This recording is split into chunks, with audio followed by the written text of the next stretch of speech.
the last 20 years, I've held long-term contracts as the house magician in over a dozen different restaurants and bars. And during that time, I've learned a great deal, typically the hard way, about performing in this very challenging and at the same time very rewarding venue. On this DVD, I'm going to share with you a great deal of that hard-won knowledge. Stuff about how to begin at a table, how to open with a group of people, working large tables, working small tables, selling yourself to management, how to inspire tips, how to structure stuff that it works so that the pocket management works, importance of resetability, visual, brevity. I'm also going to show you 15 of my very favorite pet effects specifically designed for restaurant and bar work. This DVD really is the real work on restaurants and bars. Bet you didn't know there was a difference between fast hands and the sturdy, strong meat hook killing machine hands. Did ya? Little demonstration here. Look, bottle cap. Just found this bottle cap under the floor, sir. Actually under a dead dwarf, sir. Sorry for the redundancy there. Dead and dwarf and things. It's a Heineken beer. Heineken beer. It's kin, family. Heine, bum. And beer. It's a beer for the bums of your family, or anybody in your family who's a bum. It's the big bum family beer. Red Star, of course, meaning communism. Drunk people, you know how they are. Always going for the communist thing. Godless heathens. I hand that to someone. Take a look at that. Make sure that's an ordinary Heineken beer cap. It is. I say, look, there's a difference between fast hands and strong hands. This is the old fast hands thing. Watch. Going, gone, just like that. In my pocket somewhere. Yep, there's the fast hands. Here is the strong hands. Watch carefully. Watch it. Flatten, baby. And of course, when I give this to them, there's no way they can possibly straighten this bottle cap out to the other way it was. I have used this as an opener a billion times. It's also one of my favorite second tricks. Because the thing is, it is a few beats before you get to the magic, okay? And it's very important that they know that this is an ordinary beer cap. Now, sure, you could finish by giving this to them, the beer cap, and after the fact, just in case they thought it was some sort of tricky beer cap earlier, after the fact, they can examine this and see that it's ordinary. But I think it's better if they examine it before and after. Need a flattened beer bottle cap and an ordinary beer bottle cap. Real simple there, or an unflattened one. This is simple. You just with a hammer, wooden mallet, maybe if your grandfather's sleeping, just use his head, bam, bam, whatever, okay? That works. That's in your left pants pocket. Have this handed out, draw attention to it, some silly patter line. Take it, make it disappear. There's nothing easier or more pleasurable than vanishing a beer bottle cap, because talk about your grippy edges, okay? So you show it, put it in the hand, it's actually being held off in the right hand classic palm, okay? You could do a finger palm kind of thing, like that. Or you could do a Williamston-Wittgenstein back clip fidget pass. Nice, smooth. So, I say there's a difference between, and then again, when I'm performing for real people, not in a wacky studio space, it comes down to the idea of my inline is there's a difference between fast hands and strong hands. Do a false transfer, make it disappear, show the hand empty. You don't want to pause too long here or heat comes over here. So it's here, boom, it's gone. Pat your pockets, go in with both hands, get the flattened cap basically into finger palm or fingertip rest, basically in the left fingers, and come out with the other and show it as quickly as possible. It's a really nice way to load up. Now what you're going to do is hen ping chen, one of my old moves. And you're going to do a slight variation on the way it's often done. This is going to get classic palmed as you slap down. Okay? And you're going to point, and as you point, this is your hand position. The flattened one is on the fingertips. Okay? So you're pointing here, and then as I go down, I move from my right to my left. And in that action, I kind of move this hand fast enough that this flattened one is allowed to drop away. I don't flick it, I don't toss it. I'm just moving the left hand fast enough away that it's left in the air, and then I'm hitting it down. The illusion and the sound is so satisfying. It's just a killer. It's just a boom. One piece of advice is I try to make sure, and if I have to, when I bring this up and show this, having just brought it from my pocket, if I glance down and I see that this is not the star pattern or the logo up, then what I'll sometimes do is take a moment to roll it before I go into the last phase. The reason being is because I personally think it's the most satisfying to see logo and then logo. Okay? Sure, it's not a big deal if it lands like that. And frankly, that's the logical way. When it slaps down, since it's showing logo, it should in fact be non-logo side up. But I personally think the aesthetics of the star make for a much more kind of unbroken thread, a much more convincing, boom, they see the star, boom, they see the star.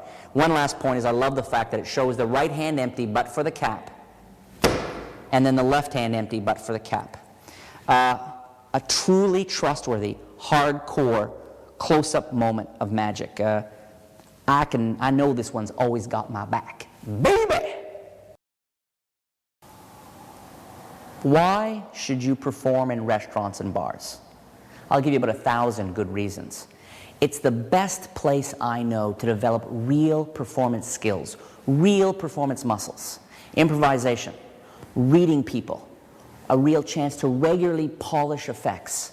Table after table after table. Having to sell yourself again and again is a great, great skill. It's the perfect playground and at the same time the perfect place to work out those muscles. Restaurant and bar work. Both of them have slightly different challenges. The regular pay is great. You can often get really strong outside gigs from those venues. Learning to work as a team, as part of a team, is really, really valuable as well. I cannot recommend highly enough the value of performing in restaurants and bars. One of the many great things about working in restaurants is unless it's a super snooty high-end restaurant, you regularly end up performing for kids.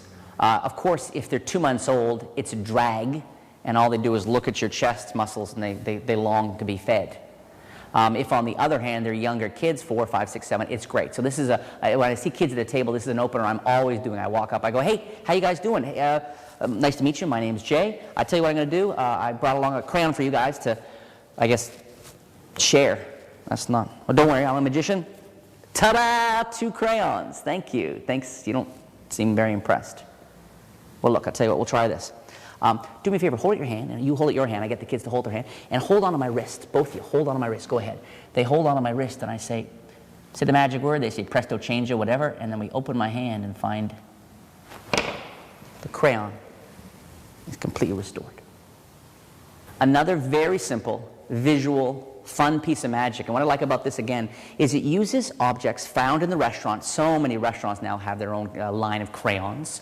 Perfect for kids, and the magic happens, the setup is a mock magic trick which leads them down the garden path to a real magic trick. Okay, so there's a lot of things about this I really like. The technique itself is of course dead simple. All you're using is a half crayon and a full crayon. The half crayon I clip, okay? I clip right here, okay? Can't see from here, boom, like that, okay? Now, I show this very fairly, and then after the break, what's nice, boom, okay? And all you're trying to do here, this is very much an acting mime thing, is you want to come over, okay? You're grabbing the middle of the crayon, and you want to get, forget about this half for a second. What you want to get is you're against the thumb so that when you eventually clear the thumb, there's a little bit of a jerk. There's a little bit of and that beautifully mimics you breaking off the crayon, okay? You don't just have to mime it. If the thumb holds, it'll be even more natural for you to then suddenly clear it and you break it, okay? So in performance, what you're going to do is come over and kind of snap that and leave that, and you get this really beautiful, natural looking break, okay? Here and there. Now, yes, when I first came up to this, I workshopped the idea of doing one of my my sort of two-way toss things. So you're here, and then you try to catch it in the other hand. A, it's hard as hell, and B, it didn't have the moment. It didn't have this moment of magic I wanted. So there's 2 things I do with this. The first is a real simple version, which is the one I performed here on the DVD, which is just here, there, and then what I do is I put the full one in my hand, turn the fist over, and I work the short piece out to the back of my hand.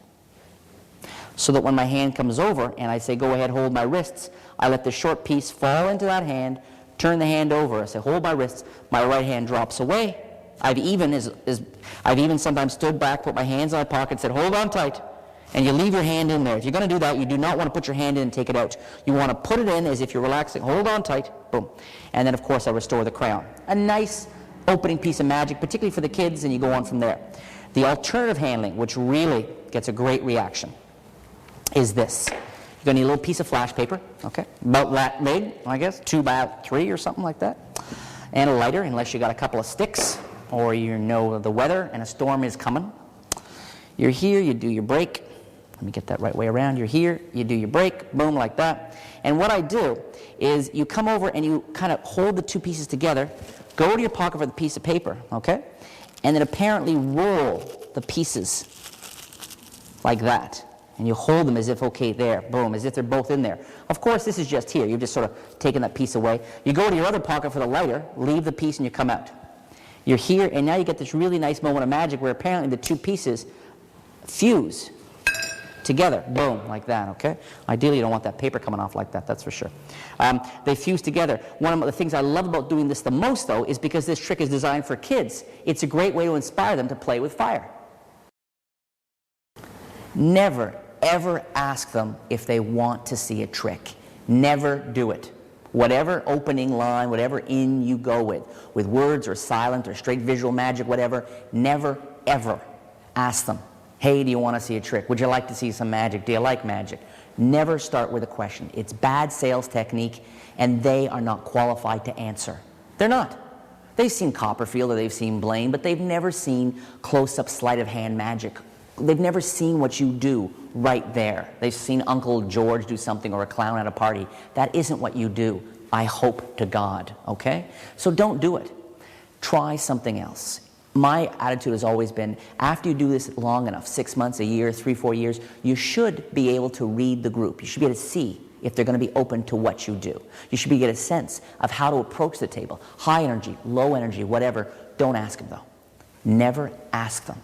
Instead, just go there, be yourself, and do what you do.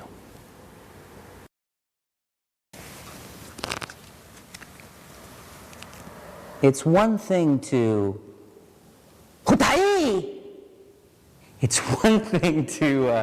bet your own money, but betting somebody else's money, that's hardcore. Who's got 20 bucks? Give me 20 bucks. I'm going to show you something you'll never forget. Give me 20. Who's got? No, you got money. I know. Give me the money, man. Give it. Give it. I'm all into that subtle innuendo work, that cold reading stuff. Give me the money. Someone give you 20 bucks. Buddy over here, we'll call him Lupo. Lupo is going to choose a card. He's going to sign it.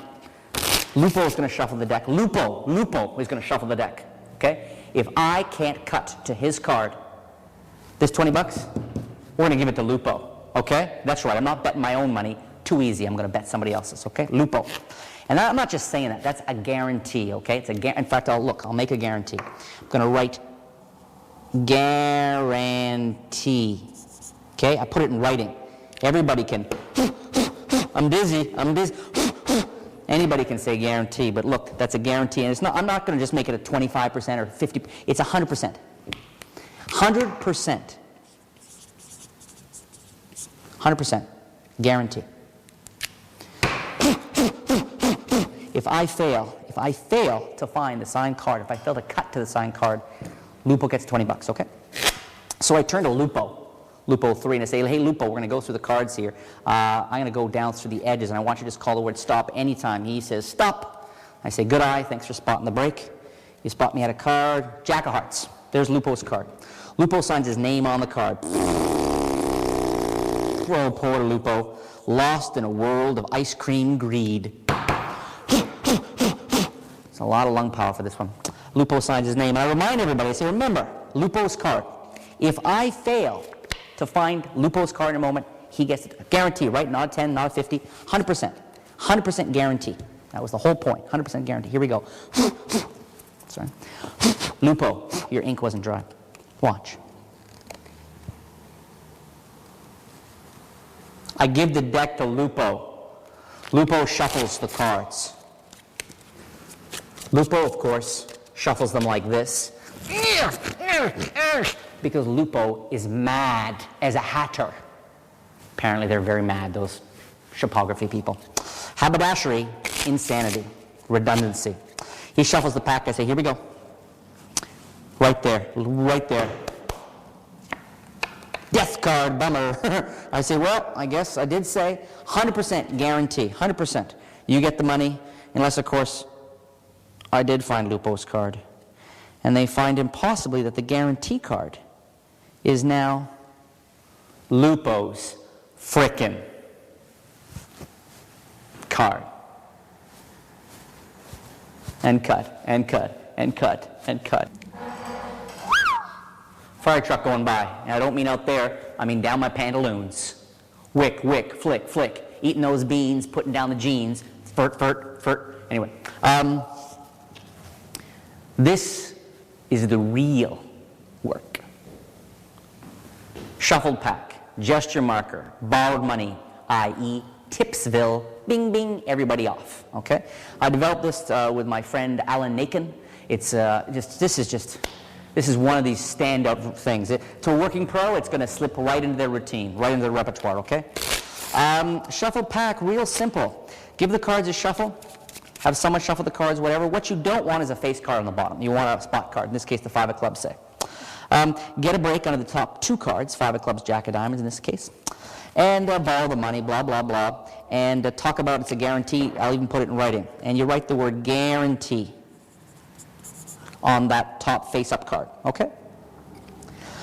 Blow on and make sure it's dry. Then pattern, then say, you know, it's not just anybody can say guarantee. This is 100% guarantee. Turn over the double. It's a double. And write on the back of the next card, 100%. So that's a double card, okay? Blow on that. Turn it over. And as you take the top card off, wrist kill. You want this to drop away. Because what they can see, they get a flash of a joker beneath this double, and then if you just take the guarantee card off, there's the jack sort of appearing, okay? So the best thing to do is do a double lift, take the top face-up card, and wrist kill, okay? You can wrist kill just casually, or what you can do is maybe people hear a like a gunshot, and you go, ha! You tried to shoot my hip, okay? And you do a block thing. You drop that on, there's the guarantee card face up on the bill. Take the deck, turn it face down, get a break above the bottom 2 cards, little break above the bottom 2 cards. Cut and keep the break. Riffles, they call stop, you riffle to the break, very simple, and do a double lift. So you force the jack. You force the jack. Simultaneously, you're concealing the fact that there's 100% on the back of it. Okay? It's a double. Have Lupo write his name on the card. He does so. Having written his name on the card, blow on it. You're going to do the Kadiro Marlowe move. Okay? And the way that works is this. The fingers, the left fingers, are going to pull that card off the back of the jack as the left hand moves away. Okay? You remind them it's a guarantee, and it's not just a 50% guarantee, it's 100%. And you're going to come over, put your first finger down on that card, and you're going to do a very humble variation on the Monty, the sort of the Mexican turnover Monty move, where this sign card comes in, goes underneath, and you show there it is. So the idea is that you're using this card to turn over that card, okay? Boom, all focus goes there. I come back up, draw all attention back over to here. Talk about it, the ink not being quite dry. Now there's 2 ways you can put, if you're going to use this as a closer, put both in the pack, put this in the pack, shuffle the deck, lose their card for real, okay, that's just fine, and then pocket the deck. But if you want to clean up the deck, then all you have to do is, of course, is take it, apparently cut the card into the middle, okay, boom, like that, or let's say we cut it to the bottom, doesn't really matter when, boom, like that. And having done so now you can pretend to find the card, and boom, I missed the card there, hey, whoop, attention goes over here, okay? You end the trick, and you can ditch the bottom card of the pack. You can ditch it when you put the marker away. Alternatively, is you control it to the top, one hand top, palm it off as you hand the deck to someone and say, give the cards a shuffle. Okay, doing that classic way to conceal that you're, give the cards a shuffle, go ahead. And while it's giving the cards a shuffle, you step back, you're watching, and you slip the card into your pocket. Okay? That way you end up clean. But this ending, cards are in someone else's hands. You're here, you say, guess you get the money, 100%, and then, of course, unless, of course, I just found your card. 2 moves. Shuffle deck, borrowed money, 2 moves. Double lift, Mexican turnover. The real deal, baby. Here is the very best opening effect I do. That's it. That's all you need. This is incredible. This tip alone is worth the price of the DVD. If you're going to learn one flourish in your entire life, particularly if you're serious about working in restaurants and bars, spring in the cards is the real work. It really is. It's got so much going for it. First, it takes a second. It's nothing. Second, it's got audio. If people are talking, even with loud music, you lean in and you do this. Oh, pulls focus. Rather than saying, hey, I'm a magician, nothing says, hey, I'm a real magician like this. That says it all. It appeals to the cliche. It draws attention in a second. It's visual. Immediately, you're not Uncle Harry, okay? You're the real deal, okay? You don't have to sell yourself. This does it for you. Little tip on this. See, a lot of guys spring off the thumb backwards, okay? I can't even do it. They spring backwards off the thumb, so rather than springing the cards forward, it springs backwards. Don't do that. Try to get the sleight down or the flourish down so the cards are actually springing sort of more forward off the fingers, forward. The thing about that is it's such a valuable tool, and you want to use it as a, kind of a path, as a way to welcome, as to connect yourself with the audience right off the bat, okay? If it's coming back at yourself, I don't think it's anywhere near as effective as if it's coming forward towards the audience. Work on it until you can have some real distance, okay? One tip with this, though, is don't scare the heck out of people, okay? Because you can walk up to people, and I've done this, where you kind of assume they know you're there, and you walk up, it's like, hey, hi, and you don't even get into your, hey, how you doing? You don't even get into that because you're going, oh my God. Fear/terror is no way to begin a performance. Any pretty good magician can have you select a card and psychically read your mind, but only one magician that I personally know can do it with two minds at the same time.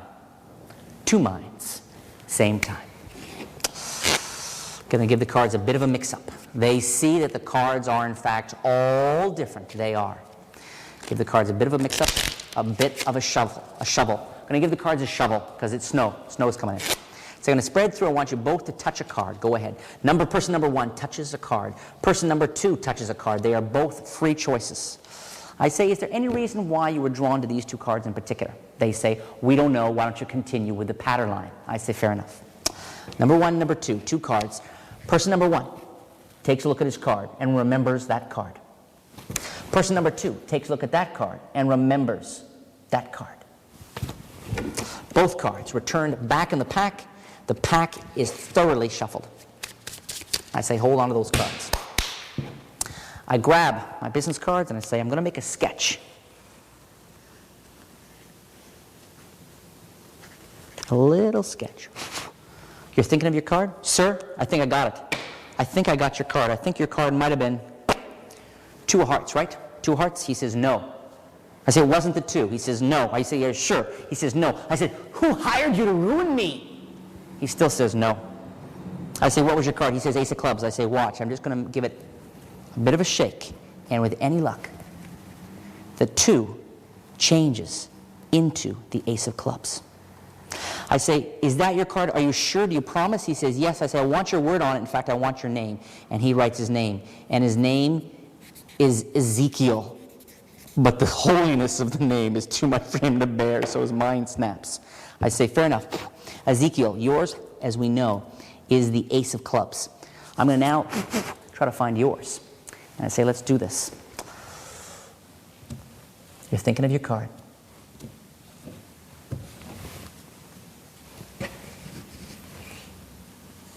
What was your card? They say three of diamonds. And he sees that the ace on Ezekiel's card has impossibly changed to the three, despite the signed name.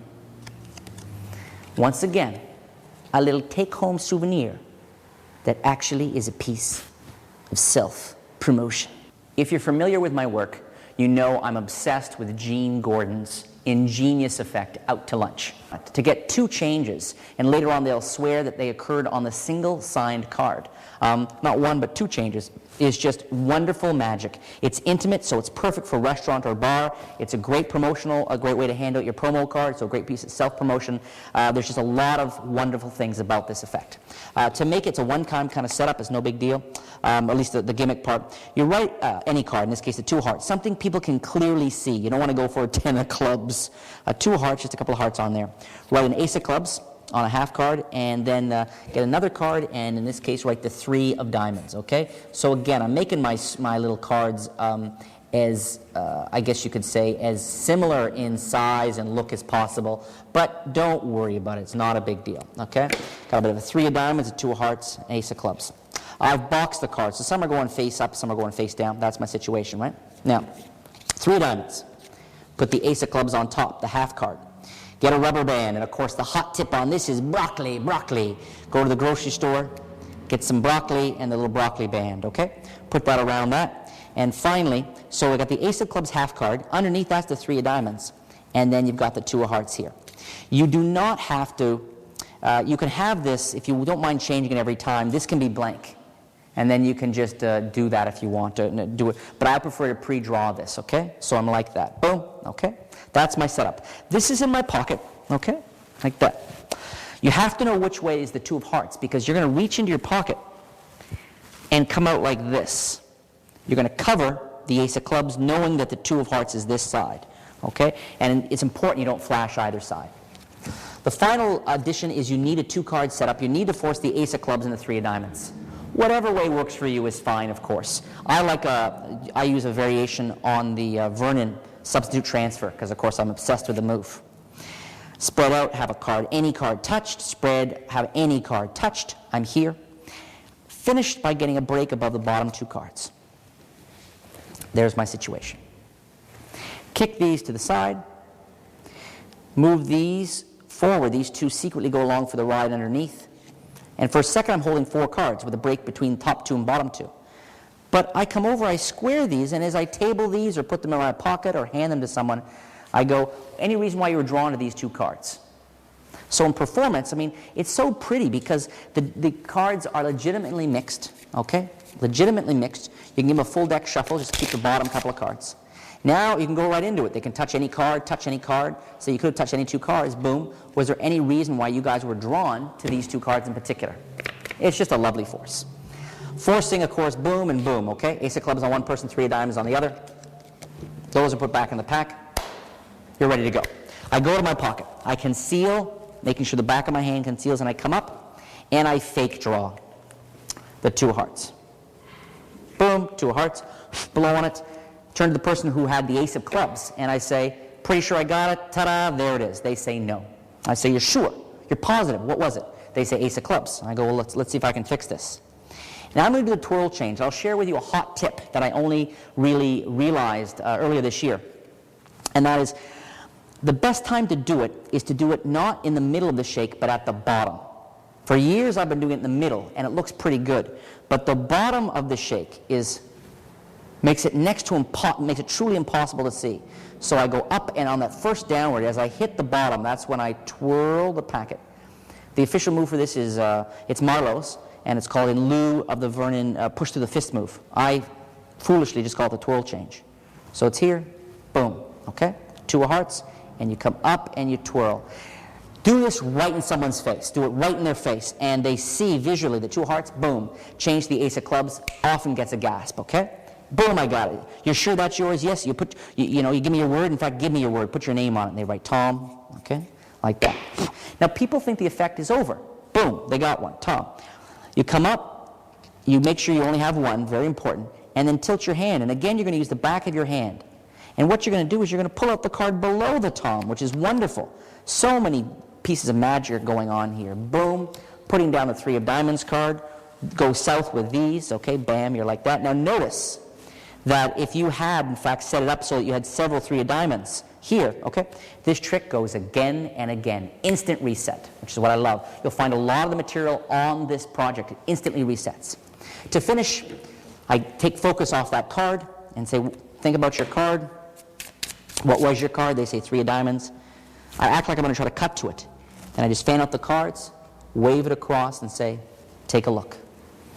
A second impossible change on a signed card, making for an absolutely killer giveaway. What material should you perform in restaurants and bars? On this project, again and again, I emphasize brevity. And it's one of the keys is short effects. As an opener, within the first 5 seconds of you approaching a table, there better be magic. Whether it's a flourish, a color change, a production, a vanish, within the first 5 seconds. Not 20, not 15, 5. That's my rule of thumb. Okay, people's attention span with each passing year is shorter and shorter thanks to TV and other things. It's also about establishing credibility, that you're not just some guy walking around. You're a pro, you're worth watching, hang on to your hats, here we go. Okay, so first, brevity, 5 seconds. Middling effects, I'll do 30 seconds, a minute, minute and a half maybe 2 minutes max. Closers, again, I prefer brevity. I think closers are nice if they're a little shorter again, okay? Brevity. Visual. It's fine if you're working a table of 2, and I'll show you a couple of effects I'm sure I have on this project that are just designed for 2 or 3 people. But sometimes you're going to be in front of a table of 5, 10, 12 people, okay? Or you're in the corner and you're performing for 3 different tables. You're sort of doing a bit of stand-up work because it's a party. So visual is key. Short, visual. In the hands, it's great. You're going to have lots in restaurants. You've got lots of table space, or at least a little bit generally between drinks. And again, I advise you perform either long before the meal comes, so it's an open table and just some drinks, or long after the meal's gone, during dessert, or even after dessert during coffee. Those are the best times to perform. So you've got some table space. But also, because I'm trying to really guide you and give you some tips regarding bar, it never hurts to have a variation or a handling of the effect, specifically designed for in their hands only.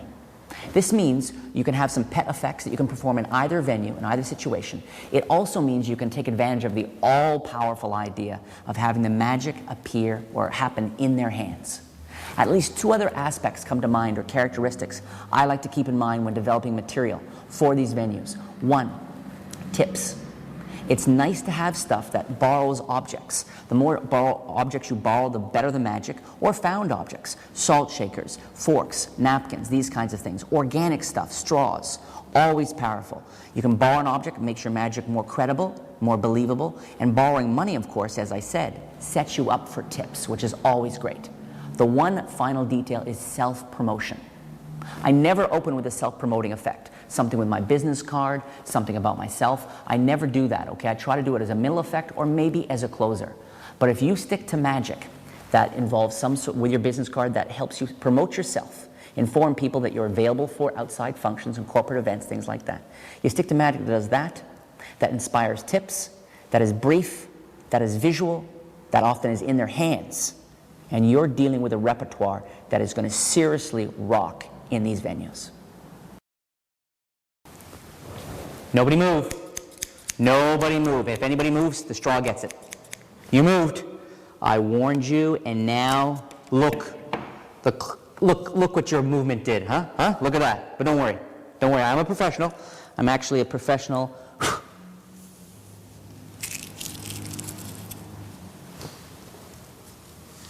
magician.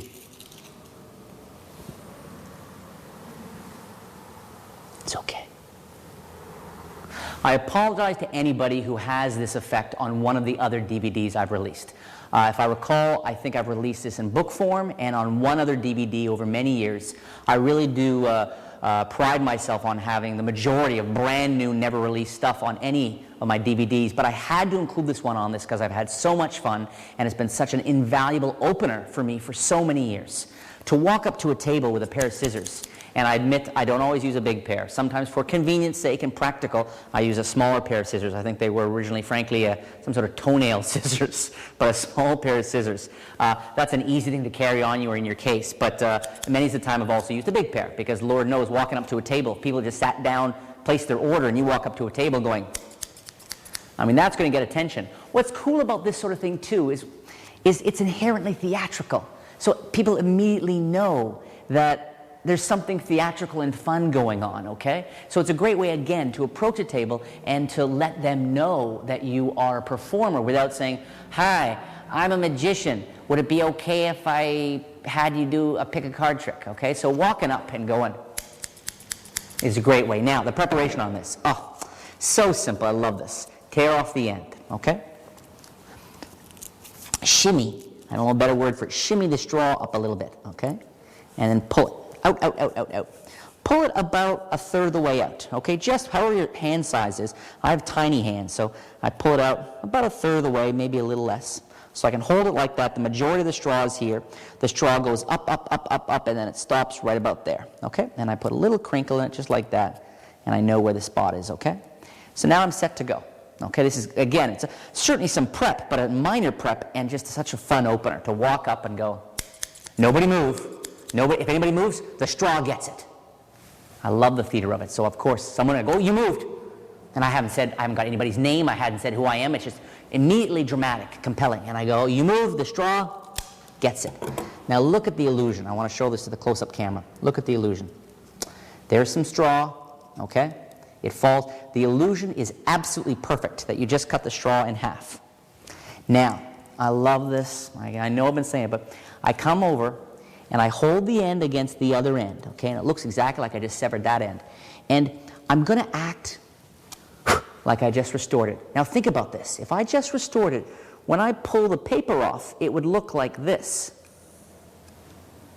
But of course, all I'm doing is pulling the straw out of my hand.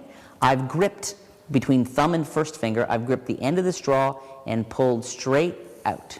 Okay, boom. And then I crumple this up, destroying the evidence, and drop it on the floor. Okay? So you're here, and I love the scripting too, where I go boom and I go, don't worry though, I'm a professional, dot, dot, dot, a professional magician. Boom, you've opened strong, you've got everybody's attention in a fun, playful way. You've openly cut a straw. In fact, you know, everybody knows the wrap straw. You cut it, you restore it, you drop it on the table. You're completely clean. People grab for this, and you are so set to go in and do what you do best, okay? So this is a seriously, I can't recommend this as an opener in a restaurant or bar strong enough. Throughout this project, I keep referring to restaurants and bars as if they're the same. There's a lot of similarities to them, certainly when it comes to promoting yourself, to keeping a gig, approaching people. In a lot of ways, they're very similar. But there's a couple of key distinctions that you should always keep in mind as you head into either gig. In the first year or two or three, it'd be a good idea to consciously remind yourself of these things before going to the gig, but you'll eventually find that you won't even have to consciously. You'll just know on instinct when you walk into the space. Your whole system, your repertoire, your scripting, your tone will all shift to accommodate. The differences are this. First, restaurant, bar, alcohol. Alcohol, big difference. Restaurants, sure, people get drunk, but largely in bars, you're going to have a lot more drunk people, particularly if it's a late gig. So what is more alcohol? Shorter attention span. What I actually do is as the evening goes on, and it's like working a New Year's Eve party, you get to a point where you're literally just doing flourishes, a couple of color changes, something quick, maybe earplugs, and you're on your way. Okay, attention spans go out the window. So scripts that were okay at 4 or 5 sentences, you get them down to 1 sentence. Hey, how you doing? Hold this. Yeah, hey, how you? And you're gone. Okay, so stay open to that. With bar, there's alcohol. Alcohol, attention spans vanish. Noise level, another big difference. Bars typically much louder. Again, louder means less words. Okay, so in bars you've got to be able to adapt to that. So there's volume. There is the volume of the room. There's consumption of alcohol. There's also the energy. You'll find bars are a lot flirtier, okay? Particularly not just with groups of women, but in general, there's a rowdier, wilder feel, and it's your job to rise to that. Don't expect the space to change to you or the tone to come to you. You have to go to it. So when I work bars, I always make a point of adapting a slightly more touchy-feely, playful, often louder energy. Restaurants, it really depends on the restaurant, of course. If it's a refined space or a really loud family space, again, your tone has to shift. But that's another very important thing to keep in mind. As always, the more you work these two venues, you're going to find two things, paradoxically. First, you're going to get a better sense of the differences. And second, you're going to more and more polish a style, all your own, that in fact works equally well in both venues.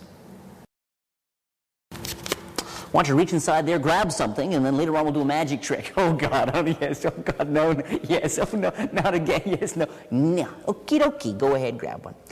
She grabs one. 3 hearts. I say, I want you to think back to a time in your childhood, some memorable time, and I want you to try to write your name down while getting a sense of that experience. Unfortunately, she goes back to the moment when they left her as a little toddler alone in the room with a St. Bernard. Et voila. It's a black rain indicative of a sad but memorable day. 3 hearts. I say, ma'am, look, I'm going to take your card, I'm going to put it somewhere in the middle of the pack there, give the cards a bit of a mix-up. And now to be absolutely sure, I'm going to ask you as well to give the cards a bit of a mix-up. Here you go. Wait a second. Wait. We almost practiced unsafe magic. Millions of people have handled this deck of cards. You almost handled it. I think what you need, my little lady, I'm being optimistic, is I think what you need is some protection. Got some protection. Here we go, right there. There it is. Look at that. That's right, condoms for an alien race. No, these are just balloons. Don't be weird about it, okay? These are just balloons. I'm going to, I'll blow one up, or actually what I'll do is I'll take the cards, and I'll put the cards inside the balloon. Okay, like that. So that way, and I'm just going to tie it off here. Like, oh, first I should blow it up, I guess. Then tie it off. Muzzle toss. Just like that. There we go. Tie it off like that. I give the deck and the balloon to her. I say, give the cards a shuffle. Give them a good shuffle. Now you're protected. You can shuffle them all ding-dang day long. She does, and I say, think of your card. Concentrate on it. I'm going to try to actually pull the card out of the balloon. And of course, at that point, they freak out, run screaming from the restaurant saying, that guy ain't no guy. He reminds me of that other guy with the pointed tail. I'm talking Satan. I put out Airtight years ago. Without a doubt, one of my most popular effects. David Copperfield did it on his special. But for any of you who work for real people, you know there's a couple of problems. First, you got a deck switch. Deck switch, if you're working in a situation where it's a cocktail party or stand-up engagement, that's one thing where, you know, the audience is there and you're doing a bit of a set show. That's one thing, or a stage show. It's a whole other thing doing a deck switch with a deck that's wrapped in rubber in your pocket. Sometimes you get that, and it gets stuck inside the pocket. People think, I think he's playing music with himself in his pocket. The other problem with it is, as again, I received more than a few emails, try an extra large, try a medium, try a small, whatever you try, every now and then the balloon will burst when you least want it to. Reminds us all of something.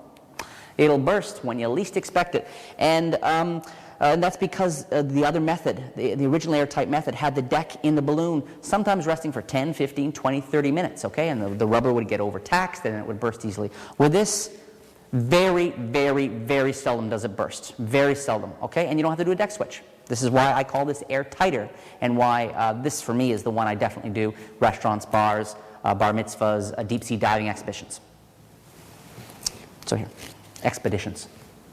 I'm not going to get caught on that one. Take some balloons. These are the size 97.5 invisible deck balloon. Stretch them out. Blow them all up. Okay? Once you've done that, they're in your pocket. And what's nice about this is you are good to go. I'll give you one tip. If you're going to plan to do this, take a few cards out of your deck. So instead of 52 cards, you're using 2. No, instead of 52 cards, you're using 46.5. Something like that. Okay? That's the tip I can tell you. Now let's walk through this baby. I talk about, you know, I can do this at any point, which is nice. It's no setup. You got your balloons. You're going to do no deck switch and very little chance of bursting. Baby. Now, you do sacrifice one of the opening phases, the deck actually going magically inside the balloon. And that's a beautiful moment of magic. But from a practical point of view, I find this well worth the trade. Card is selected. Card is signed. Card is controlled back in the pack. Okay? The forever card trick with an anka. It's controlled, and you control ultimately to the bottom of the deck. Okay, so it's on bottom of the deck. You're about to hand the cards to the spectator when you realize we've been practicing unprotected magic. That's a good little gag. So don't worry, I've got some protection for you. And while I'm gesturing, what am I doing? I am going to one-hand top palm. And a one-hand top palm, their card in my hand, and boom, I say, wait a second, almost right, and I put that down or hand it to somebody. Both hands go into the pockets. I leave the card facing out in this pocket as this hand comes out with the balloons, make a couple of gags about our protection for alien species, etc. Now I take the deck, put it in my mouth, and I openly stretch the balloon,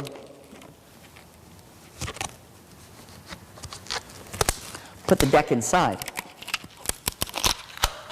blow it up. To people, this is a kind of magic trick. It's a kind of bizarre feat that you were able to put the deck inside the balloon in front of them. I nod it off. And at no point, I mean, everyone assumes their signed card is somewhere in this. Hand it to someone and say, give it a shuffle. And I often make a point in live performance of saying, give it a shuffle, but gently, okay? We wouldn't want the balloon to burst. That would ruin our fun. So she gives it a bit of a mix-up.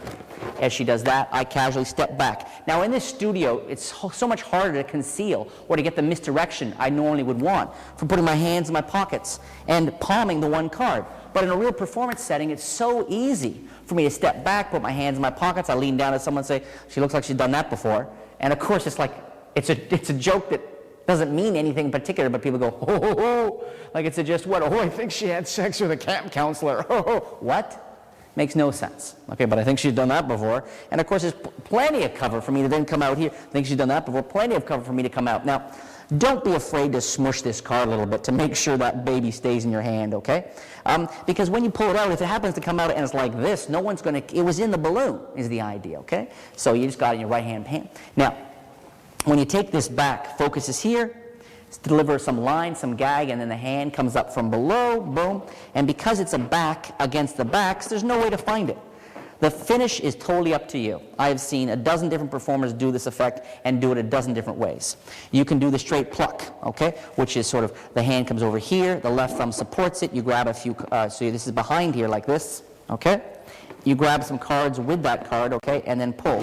And it just sort of has a nice snapping. It looks like it melts right through, okay? You can do sort of a bit of a shakeout like this. That has a nice, I've done that for people on the fly where it's underneath, both hands hold it here, and it melts down through, okay? Again, you could do other variations. You could be here, and you could do this sort of thing. There's a little bit of a kind of a quasi nipple on the bottom of it, and you could say, let's try something different. Sort of a non-thing. Totally up to you. However, I don't care how you slice up this pizza pie. In the end, signed card seems to impossibly melt through. You give this away, and now do I do this at every table? No. Do I do it 10 times in a night? No. If I'm going to a place, I might include 4 balloons, 5 balloons in my case and at some point jam in my pocket, knowing over there for the president of this company or for the manager of the restaurant, his best friend just came by for the first time to see me, whatever. I know I have something that people will literally talk about for the rest of their lives. Oh, and for those who are interested in purchasing the original handing for Airtight, complete with the deck penetrating inside the balloon, please check out elmwoodmagic.com. Elmwood has the right to that effect, and I'm sure will be more than happy to sell you the original handling. You've heard it before, you'll hear it again. Less is more, particularly in restaurant and bar work. Your scripting should be as brief as possible. So much goes on. First off, you want to be open to being able to be really improvisational with a group of people. If you're locked into a script, you're stuck, okay? Just a few key lines is all you need for every script, okay? The other thing is that people get up to go to the washroom, food suddenly arrives, there's noises in a bar, there's noises, people are drinking, there's so many reasons. See, cocktail parties are a different story, but in restaurant or bar work, I advise you, less, less, less. Get your scripts down to 3, 4 sentences, key sentences. That's all you need per effect. Less is more. Be brief.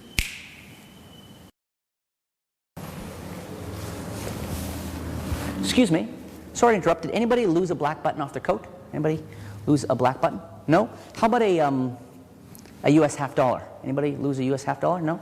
How about a Chinese coin? Anybody lose a Chinese coin? No. How about an English penny? Anybody lose an English penny?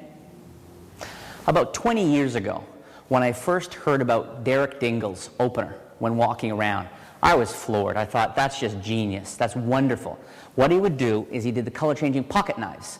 A very popular effect, I think about 60,000 years ago. And not having a time machine on me, I can't go back to the days when humans would carry pocket knives on them.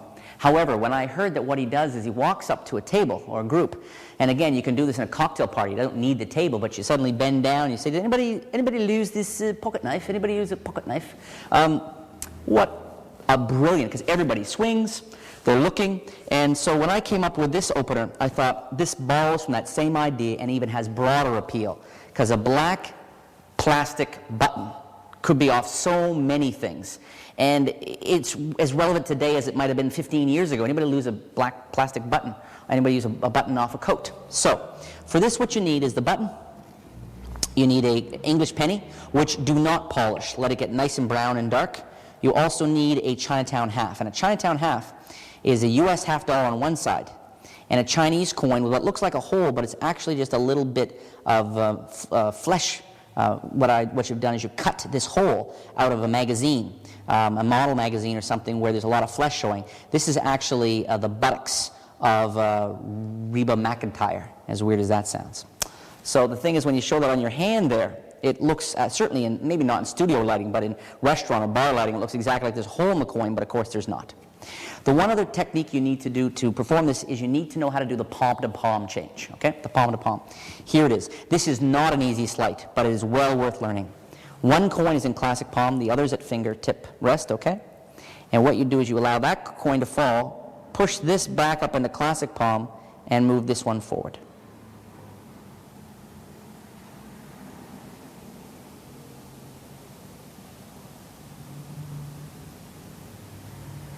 Now that is not an easy move. Most people, you'll swear, you'll say, I think I need a huge hand. Remember, Sankey has tiny little baby mittens, okay? If I learned how to do this, you can too. So what's the setup? The setup is English penny up in classic palm. You've got the Chinatown half with the 50-cent piece side facing against the fingers there, and finally you've got this, okay? So that's your setup. Not uncomfortable. You can even have this, these two in classic palm, and that way you can start off by showing this hand even fairer, okay? This is in your hand, or it can be in this hand, and you bend down, you pick it up. Either way, you pick it up, boom. Excuse me, sorry to interrupt, which is, excuse me, sorry to interrupt. And while you're saying sorry to interrupt, if you did do classic palm, you would allow one of the Chinese Chinatown half. You would allow that to fall, boom, right onto your fingertips. Okay, it would fall while you're here. Did anybody happen to lose a coat button? Anybody lose a coat button? And I should have turned it over once casually, getting ready for what's going to be bobo switches. Anybody lose that and have to? No? Pick it up, I do bobo switch. This is it. Pick it up, throw the one coin, and this goes back in the finger palm. I'll do it a few times. Pull it in the finger palm. Throw that one out, pull this one in the finger palm. Into finger palm. Okay? So boom. Anybody lose a coat button? No? How about a... Sorry, got that backwards.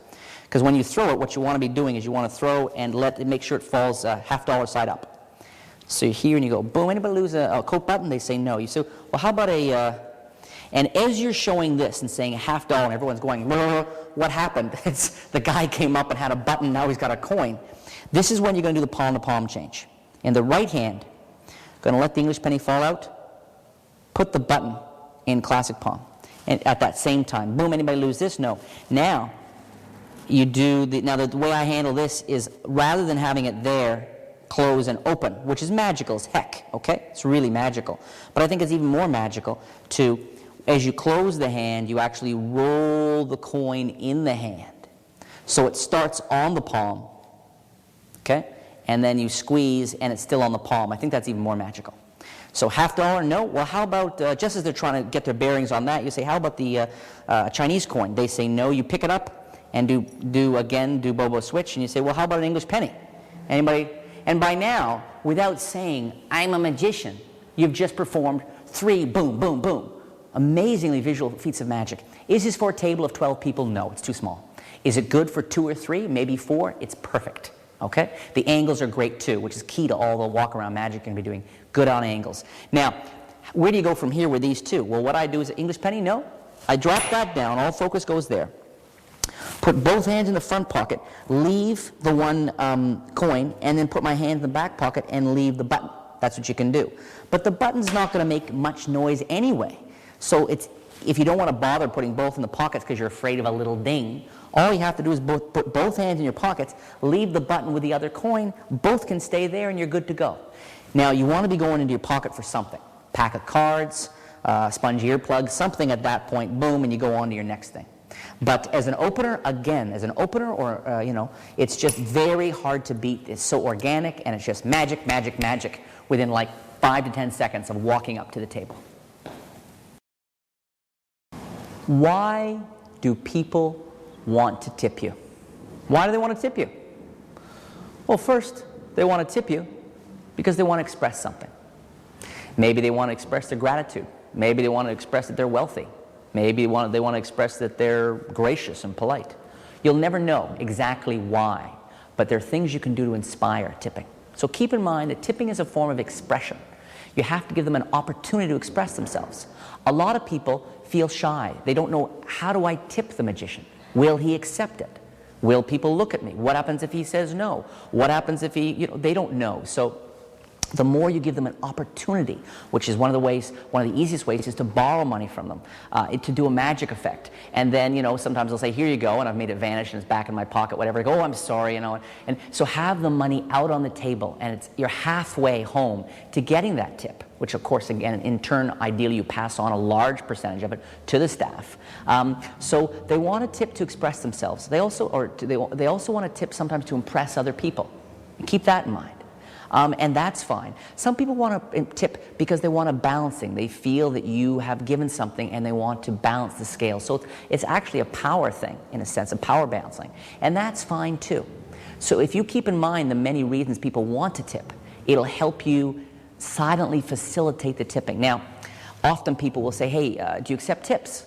And if it's a $5 tip, if it's some small tip, if it's a small tip particularly, I like to emphasize, I have turned down tips, for example. When someone hands me some change, I try not to act cocky or condescending, but I will say, thank you very much, that's very kind, but I've been very well taken care of by the management. I'm worth more than that $1.40. And I'm not going to be snotty about it, but you're going to get the message for the sake of the management, for the sake of the restaurant, for the sake of what I do.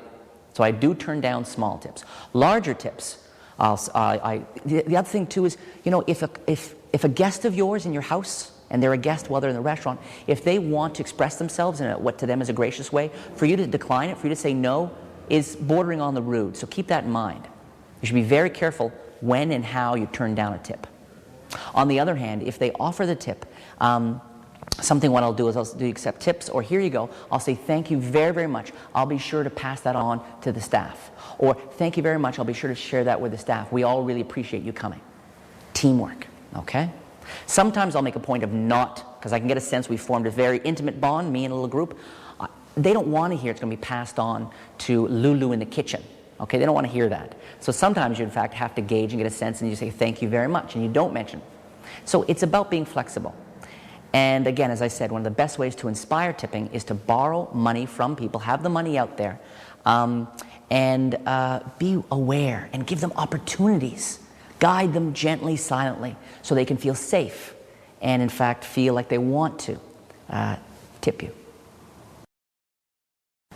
Here's something that's more of an idea than a full routine. I always do this, or often do this, at the end of my earplug routine. I don't want to show you my whole earplug thing because, of course, you can get my product earplugs, and I don't want it to come across as a plug, excuse the pun, on this. So rest assured, I've done a whole kind of a two sponge in the hands, back and forth kind of thing. And then to finish, what I do with people, and again, you don't have to do my earplugs thing to use this idea, but it's just so commercial, I knew I had to include it on here, is at the end you take the two and you say, look, let's take it one step further. I'm going to take both of them and tuck them inside, deep inside the card case, okay?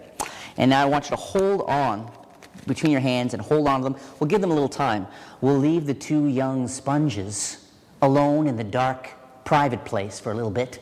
Let some time pass, and well, let's just see what's happened. And of course, when we open up, we find out that, well, what started as 2 has become 3. Actually, 4. Actually, 5. Actually, 6. Actually, 7. And of course, what have I done? What's the explanation on this? Very simple. All I do is when I start, I deliberately hand the card case with the cards to a spectator. The spectator opens up the case, takes out the deck of cards, implicitly letting everybody know the case is fine. I take the case from them, close up the lid, and the next time I go to my back pocket to grab a marker or whatever, I just switch cases. Very simple. I don't even need to wear a jacket. In fact, I seldom wear a jacket working for real people because the whole, this is the key. To me, this is the key to being an effective sleight of hand magician, is sleeves up. You need your sleeves up. No watches, no rings. Boom. Okay? So I do a deck switch, a card case switch. And then I just come down and boom. And sometimes I'll even pop this open here. And of course, what I've done is this second card case I've switched for. I was so happy when I came up with this because if you're like me, you spent more than a couple of years walking around with a back pocket filled with little sponge rabbits or this or that. And the pocket management or the old walking around with a bulge, it's provocative, yes, but doesn't always feel comfortable. So this to me was a very simple way to get rid of that. And so at the end I do something else, having done it with a deck of cards, put the cards away, do a coin effect, and finish with earplugs, okay, and all the gags I use with earplugs, the opening line about, hello, let me try one more thing, what's your name? And they say, what? And I go, or they say, Joe, and I say, what? And they say, Joe, I say, what? Wait a second, sorry about that. And I usually produce one, and then boom, what was that? And produce another, go from there. At the end of the routine, now what do, I don't have to go into my pocket for a secret steal out of the pockets or anything. I have this incredible ending where I just take the two, jam them into the case with all the others that have been sitting there the whole darn time, have them hold them in their hands, boom, and then I get this incredible boom, boom, boom, boom, and it's this whole sense, and it's exactly the sort of thing that later on people would say the guy pulled 20 enormous sponge earplugs from inside his case. It totally has got the word closer written all over it. Love your regulars. Your regulars are one of the best ways you'll ever find to pass on the word to the management, to everybody else in the space, that there's a real and wonderful magician here. Maintain those relationships. Do whatever it takes, okay? Now, one thing you'll do is make sure that every week you're working on something new to show the regulars. Great practice, a really strong workout. Another thing you might find, and something I've done in many establishments, is after, I don't know, 6 months, 8 months, a year, and the regulars keep coming in, they're bringing their friends, good for business, good for everybody, is let them inside what it is you do. Now, there's a few ways to do that. First off, they're going to come and they're going to go, hey Jay, could you show my friend here that trick with the washers, i.e. holy moly. Now, you got to be careful. The pain in the butt here is, of course, he may have already told him the ending and this and that. So a little line I always use is I always say, sure, it would be my pleasure, but this time I'm going to do it a little differently. Now, do I do it differently? Not at all. Maybe I'll do a little bit, add in a phase, a vanish, an appearance, whatever. But normally, I want to at least let them know that don't assume it's going to be the same, okay? I think that sort of throws everybody off, and it's a nice way to go. The other thing I say to regulars is I say, okay, after they brought in a couple of friends, I say, I tell you what, it'd be a lot more fun for both of us if when you bring people in, I'm happy to show them whatever you want, okay? But two things. One is don't tell them too much about the effect, okay? It'd be a lot more fun for you and I. And two, hey, look, I'm not God. The more you watch what I do, the more secrets you're going to pick up, okay? It's like anything else, like hearing a joke again and again. Once you know the punchline, you sort of see it coming. But the deal is, I'm happy to show your friends whatever you want, but let's keep some of the secrets. If you pick up a thing here or there, let's keep it between you and I. One last tip dealing with regulars. Show them a trick. Teach them. This is something I started doing, and boy, isn't it nice to see Ray and Joe coming in again, or maybe they brought their wives this time, and I'm going to go over to the table, and we know full well I'm going to show them something I'm working on, but I'm also going to teach them. A key card trick, a simple coin vanish, something. If they love magic, this is not about exposure. If they love magic, which they do, this is actually a great way to promote magic in the world, okay? The other thing it does is it means that in the evening where I'm working 2.5, 3 hours, I know I can go over there for 10 minutes.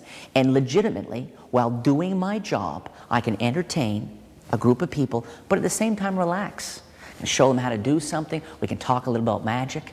I am happy. Some of you may not agree with this approach, but for me it's worked very, very well, and I've picked up more than a couple outside gigs because then they become real aficionados of magic and they want to see it performed in their own home or at a private function. So let the regulars in on the magic, if only in sort of a tongue-in-cheek kind of, hey, it's you and me and we'll kind of have fun with your friend way, or take it to the next level and actually teach them a few rudimentary tricks. It's It's worked very, very well for me for a long, long time.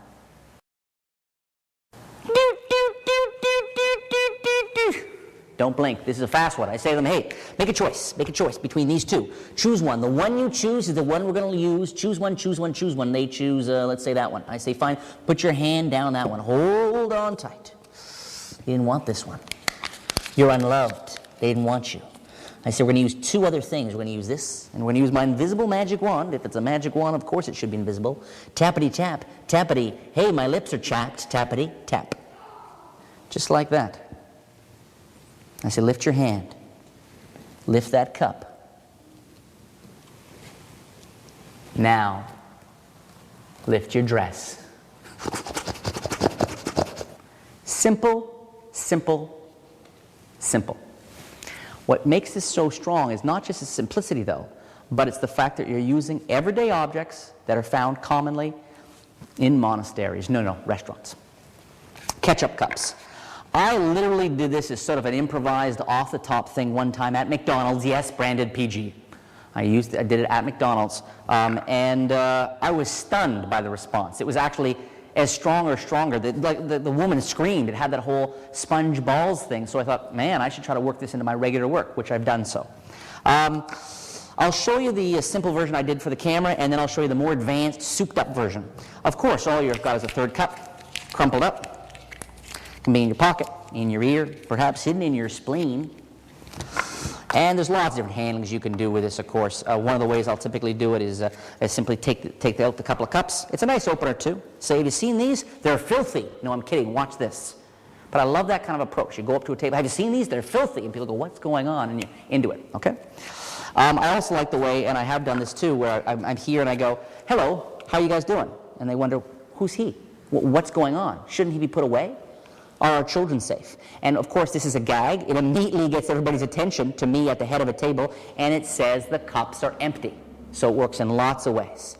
So I'm here, both hands. This is where the extra one is. I'm here. I drop my hands, and while gesturing, I'm going to let this sort of roll forward inside the cup. Okay? So it's here, and while gesturing, as my hands come down, let it roll forward, and then I come forward. Sometimes I'll hold it with my finger there as I lower the cups. Other times I simply let sort of momentum, boom, I put them down. I say, go ahead, choose one. If they choose this one, I say, put your hand gently on top. If they choose that one, I say, fine, that's the one we'll use, put your hand gently on top. Either way, their hand ends up on there. Now, I talk about having an invisible magic wand. Crunch, ouch, ouch, ouch, ouch. Invisible magic wand. Do a false transfer, any old false transfer. Go to my pocket, leave the cup, come out with the invisible magic wand, tap, tap, tap. I want a time lapse there so they don't go back too quickly to the pocket. Boom, boom, I go tap, tap, tap, tap. Do you know magic word? She says, yeah, where's my steak? I say, that'll work. And just like that, boom. I say, lift your hand, lift the cup, and they find the other cup apparently inside. Now, nice, brief little moment of magic, real powerful under their hands. However, you can add a great deal to it by doing one little thing, and that is don't crumple up the extra cup. Instead, let me grab another cup here. Instead, what you can do is you got your two cups, and have the third cup in your pocket, okay? Mouth up. Now, you borrow a quarter. Before you ever consider doing that, borrow a quarter, have it marked, and say, watch. Gone. That's how I make my big money. Thank you very much. And of course, they're looking at you like you've just made a silly gag and you go on to something else. Now notice there'll be ambient sound, because in my pocket, all I do is drop the marked quarter in the cup and crunch it up and immediately go on to another card or coin effect. So now in the crunched cup is their marked quarter. So now when I want to go into this other thing, boom, my hands go into my pockets. I finger palm the cup, right, like before. Boom, I've got these. I do the gag here, how you doing, whatever. Okay, now in this case, I wouldn't use it as an opener, obviously, because producing a marked coin from another table, don't impress people. This would be something I'd use as a second or third effect. I'm here like this. I load this underneath the cup, slap it down on the table, boom, and I say, go ahead, choose one. And they choose one. And let's say they choose whichever one you want. They choose this one. I say, put your hand flat down. If they do, I vanish this. Now at the end, when I vanish this, say, raise your hand and now raise the cup. And they find underneath now the, not only, so you get a two-beat, boom. Boom, there's the crushed cup. And boom, I say even stranger, open up, and they find from like 4 or 5 minutes ago, there is their marked quarter now. Boom. You've been able to cap it, bring it all around, and make it that much stronger.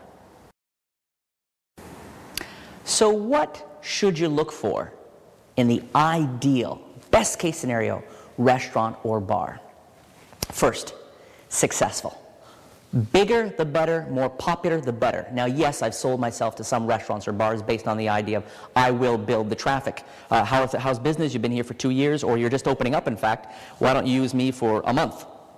And a month of course becomes 2 months and 6 months and a year. So sometimes it's nice to start with a restaurant or bar that's just getting up off the ground, just starting up. But my favorite places have been places that are already established, they're very popular, have a real wide market, okay?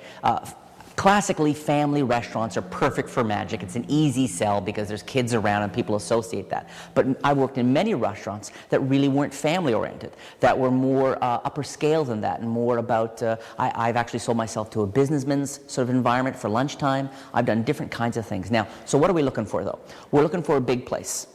Because big means successful in money. If they have some money, it means they understand the importance of promotion. Never forget that you are an extension of promotions.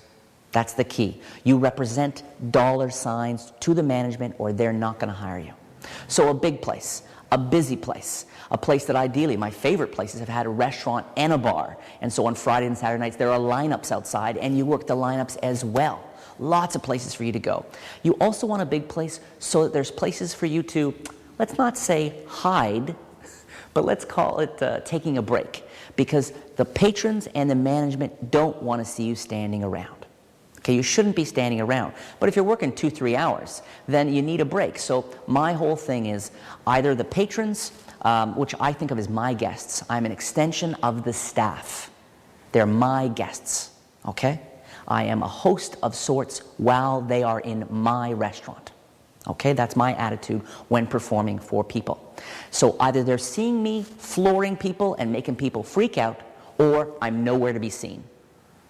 So I need places to go. It's nice if the restaurant's big enough, not just the bathroom, but if there's a coat check area, or maybe there's some other little corner or part of the establishment that you can go to, and have a quick drink, and reset a deck of cards and go back out fresh.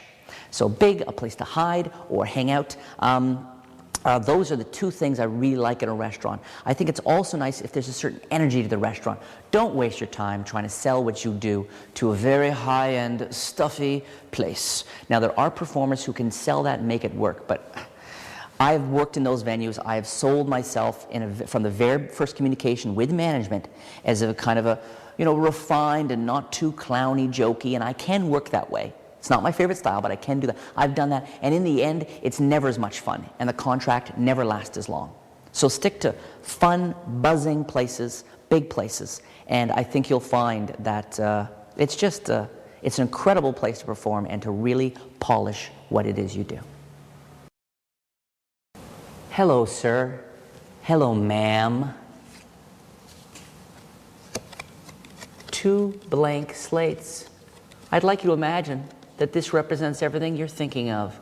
Oh, somebody's been unplugged from the wall. And this, ma'am, I want you to think of this as a squash court. And you've taken off your clothes and you're playing squash with a shaved gorilla. Okie dokie pokey.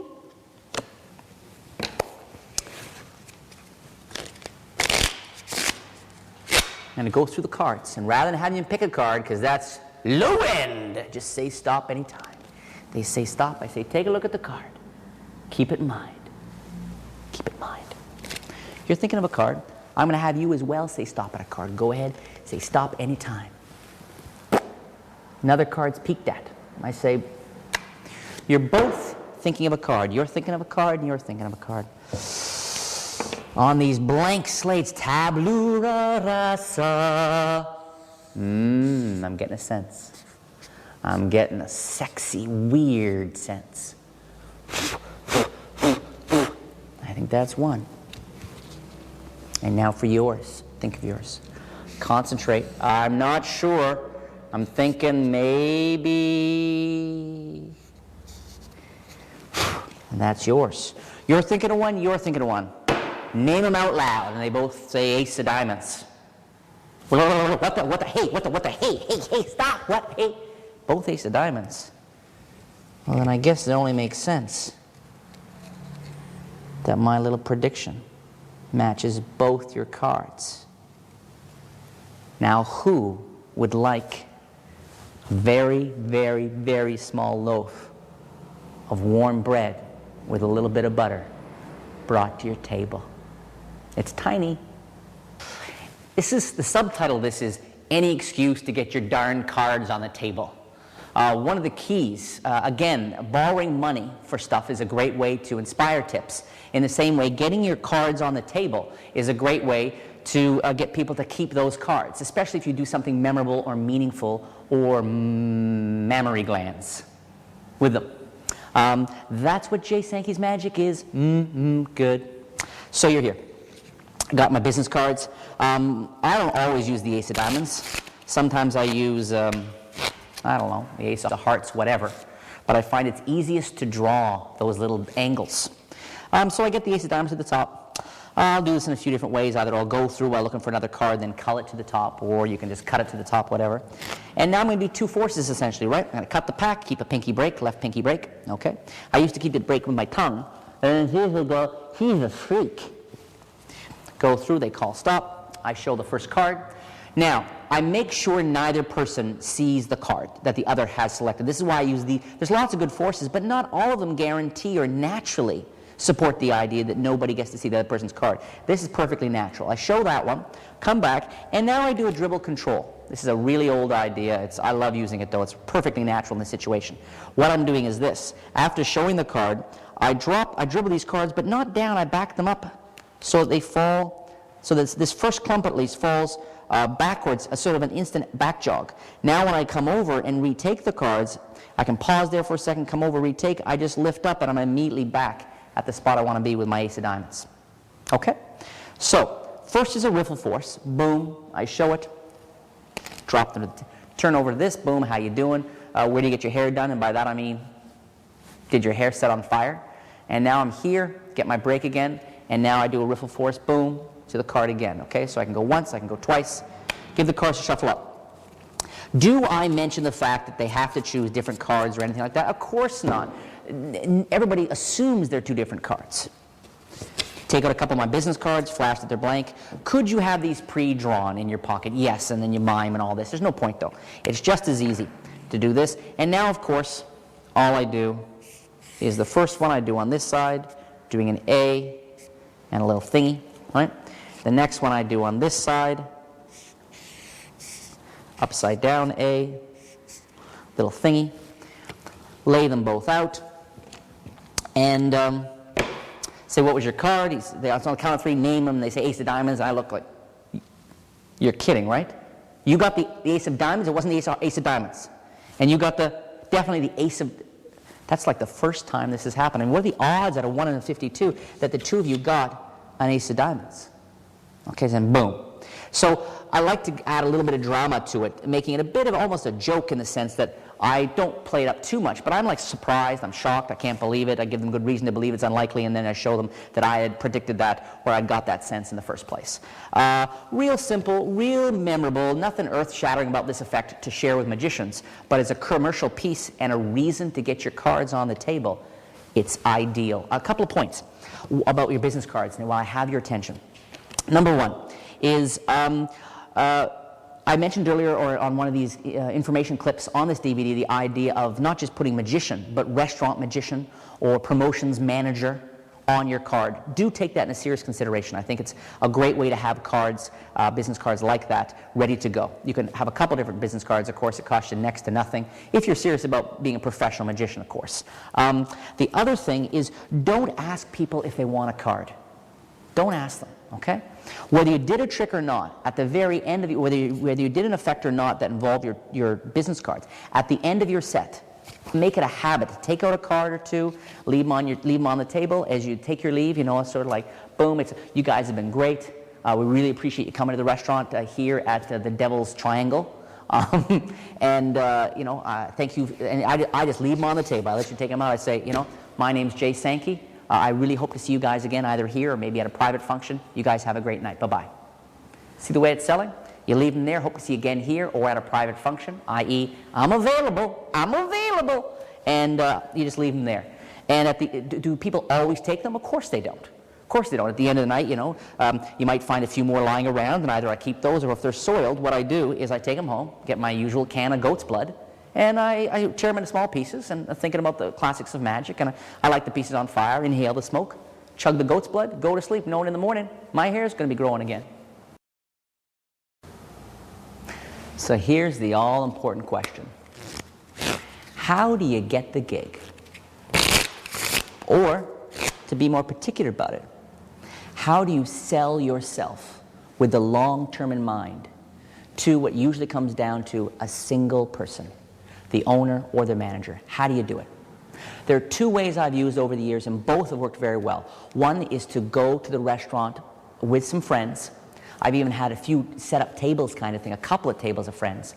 And I have dinner, and then I stand up and do an effect or two for the people at the table. Then I go to a few other tables, and I try to hit as many tables. I go on a busy night.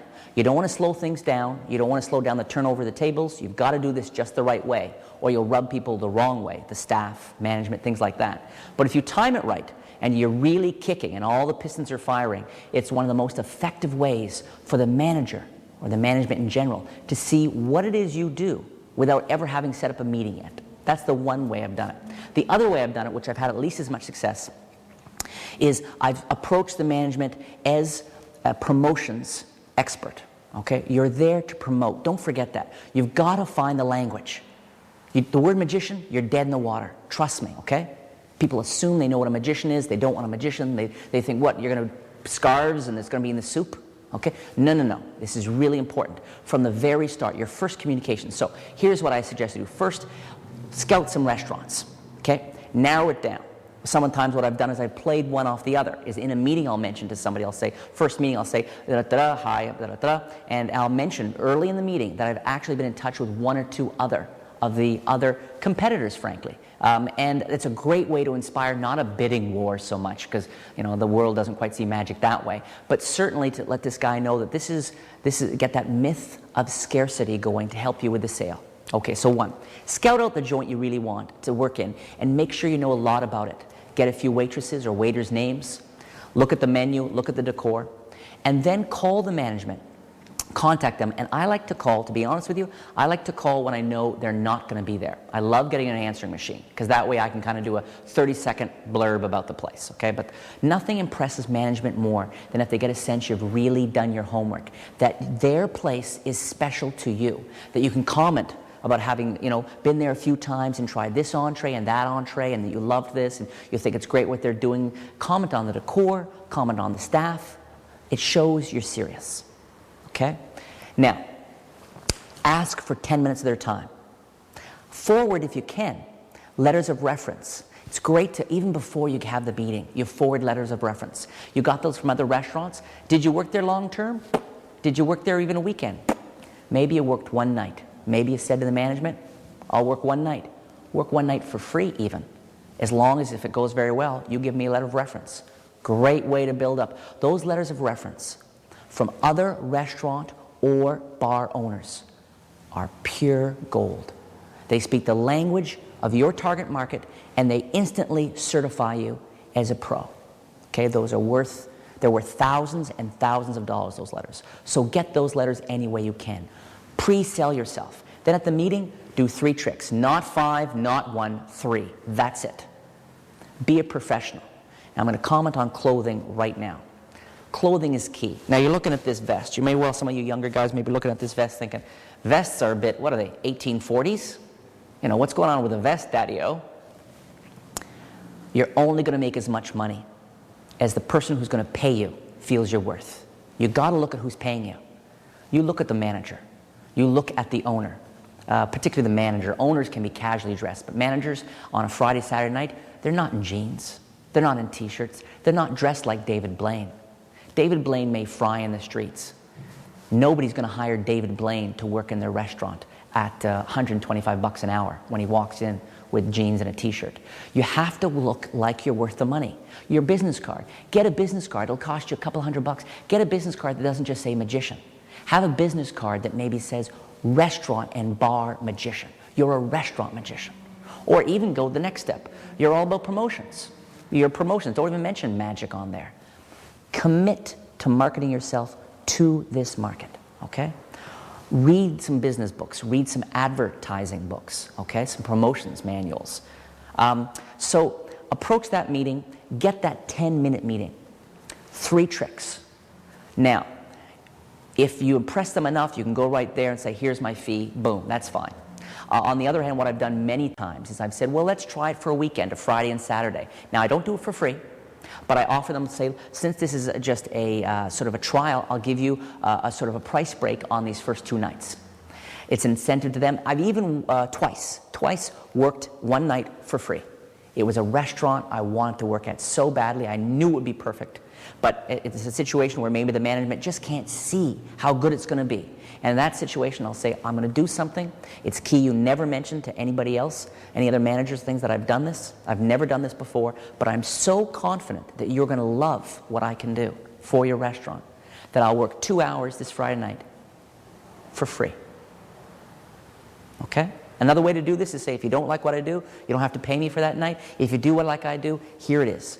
The key is a brief meeting, 3 tricks, be open to working for a cut price, and what that does is it opens you up, of course, to then later on negotiate for a much better price, okay? And dress the part, okay? Dress the part. Now, there's an old adage about wearing clothes when you perform for people that are a little nicer than the audience. I think that's a good adage in this place. You don't want to overdress. You want to dress in something that you're going to be comfortable wearing for the rest of the contract. Okay, you don't want a suit and a tie or something, 3-piece suit or something crazy, and then you show up and you're wearing your casual vest and a t-shirt. He expects you. You got to be a business person. You got to put your best foot forward, and how you show up is how you should be ready to perform. I know it's a lot of information to take in, but even just use a little bit of some of the stuff I'm sharing with you, and you're going to find you're going to have a much better chance of landing gigs in really good restaurants and bars. This one's going to cost 20 large. It's an amazing piece of magic, but I need 20 bucks, and I can't promise I'm going to give it back. But don't be nervous. Your $20 bill, but I'm going to ask you to hold on to it. Hold out your hand. Hold on tight. Make sure I can't get near it. I'm also going to use a sugar packet. Now, here's the weird part. I'm going to crumple up the sugar packet and rub it against the bottom of your hand. And look, now I have the $20 bill. And if you open your hand, see, now you have the sugar packet. If you're serious about working on a regular basis for real people in the real world in restaurants and bars, the more magic and the more amazing things you can do with objects you're going to find in that environment, the better. You really should be able to do 5, 10, 12 different effects at the drop of a hat, okay? Using sugar packets, coasters, beer bottle caps, all this kind of stuff. You should be able to just go, because it'll give you such a confidence to be able to do that stuff. And to mix this stuff in with your deck of cards you take out, or your funny earplugs or whatever, it's a great mix. It makes it much stronger. This is something I've been doing forever. I put it in an old set of lecture notes. It's really, really, as you can imagine, incredibly strong. It happens right in their hand. They swear they feel it. The whole thing happens from the same time. And when I discovered, when I was playing around with stuff and I realized, oh my God, I bet I can crumple up someone's bill, switch it for a sugar packet, and put it in their hand. As long as I don't do it in any kind of nervous way, I bet you that very seldom will they feel the difference. And then when I tried it, and the vast majority of the time got away with it, I thought, this is amazing. This is a perfect organic impromptu piece. So yeah, you just got a sugar packet crumpled up in your left hand. Okay, finger palm, whatever.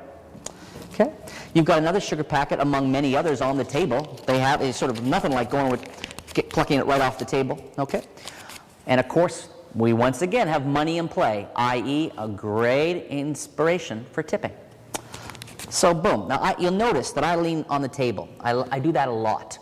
A, because I've got a bad back, and B, because when I do that, it's a great cover for palming stuff and all this kind of thing, okay? And once in a while, what I'll do is I'll have an invisible convict giving a piggyback on my back, and this way I can rest things, okay?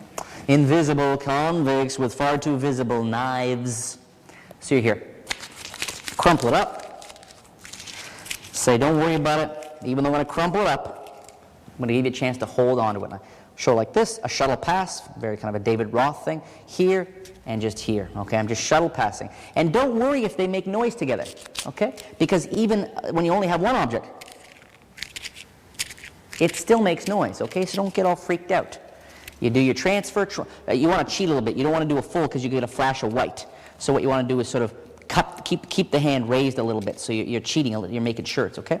Put it in the person's hand, turn the hand over, they're holding onto a sugar packet, okay? They got that. Say, could someone hand me a sugar packet? They hand you a sugar packet, and I just do the same thing in reverse. I crumple it up in my left hand, come over and do a false take. Okay? And I like to, rather than put this in the fist and bounce fists, as you saw in the performance, what I like to do is I like to pretend to take it and then rub it on the back of their hand. That way they can feel, okay, it's there, and then when you spread your fingers, and they see the bill, and of course I'm now holding out in this hand, boom. I come up, I say, that's really weird. That's the strangest thing I've seen all night. The hands mirroring each other. You don't want to be doing one of these. Here we go. Draws heat here. Open up the hands mirror each other, show the $20 bill there. They focus there. At that point, if I want to clean this up, what I do is I go, ta-da! Oh, I'm sorry, this is yours. And I've got rid of my sugar packet. Also, I've less than subtly planted the idea of, hey, maybe you want to give me your $20 bill. Serious little effect. This one is a total scam from beginning to end, and yet it flies every time. One word of warning, do not open with this, okay? You need a little bit more credibility with the audience built up, a little bit more, not a lot more, just a little.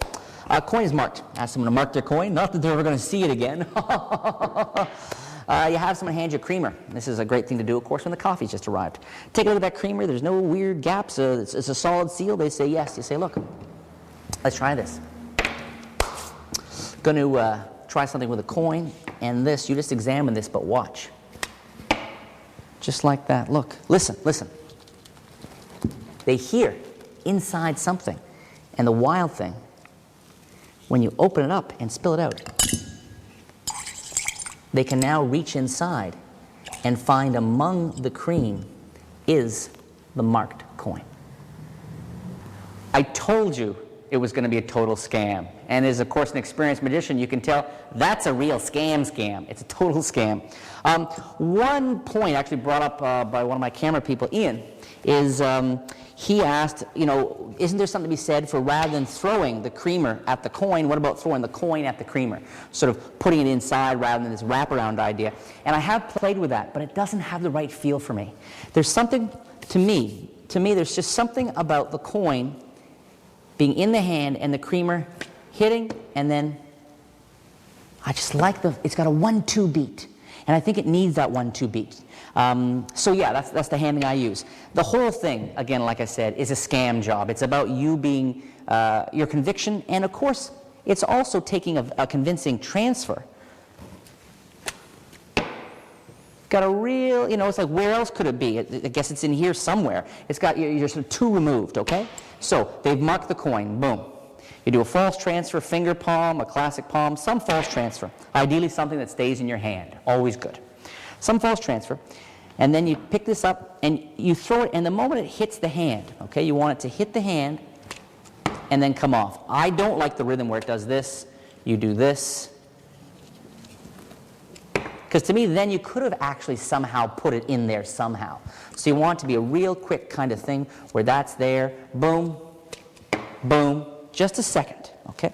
The key is the grip. Now you bring a mug. I have done this in a glass, but there's more chance of flashing to work on it.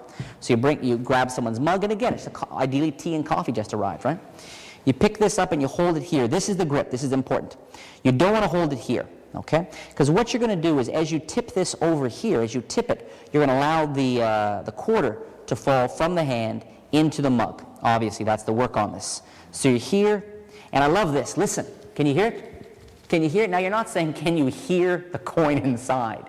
You're literally saying, can you hear it? It's one of these old psychological ruses, and they go, yeah, I can hear it, i.e., whatever it is you want me to, there's cream inside, I hear that. But the idea of being able to lean to someone and say, do you hear it? Can you hear it?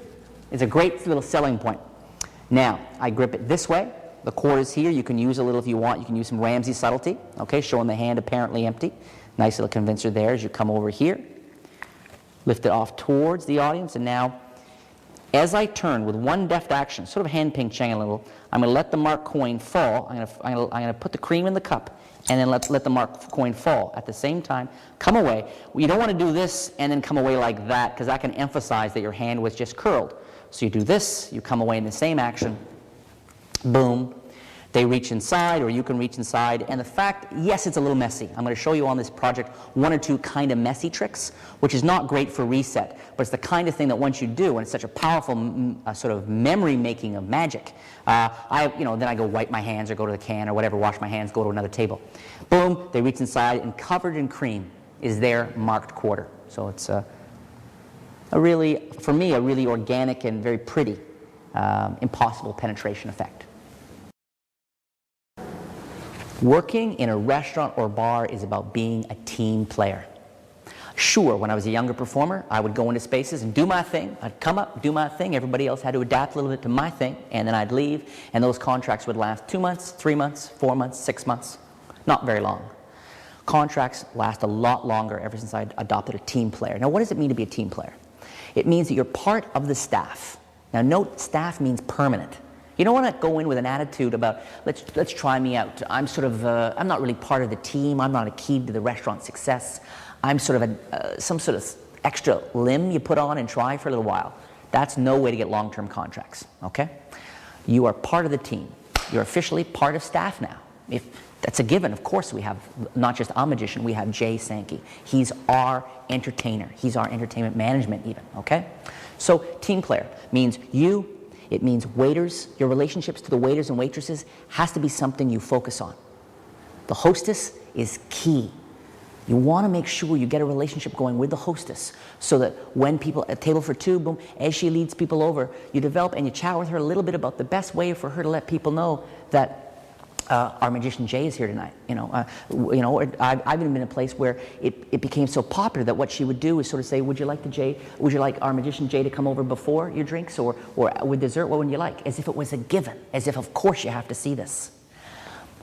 The more excited and positive a hostess or waiter or waitress can speak about what you do, both to management and to customers, they're part of your sales team at that point. You've got to play as a team, okay? Your most important relationship, though, is not to the hostess, it's not to the staff, it's to the owner or the management, okay? That one manager who said yes to you. You've got to water that, and in many ways as possible. Take an interest in what he or she does. Try to get things like birthdays down, so you can say happy birthday, drop a card. Christmas, make sure you get a bottle of wine. It's not about greasing the wheels, it's about a relationship. That's the key to long-term contracts. Now, what's the best way to get everybody to accept your presence and to support your presence? What's the very best way? There are two, really simple. First, respect.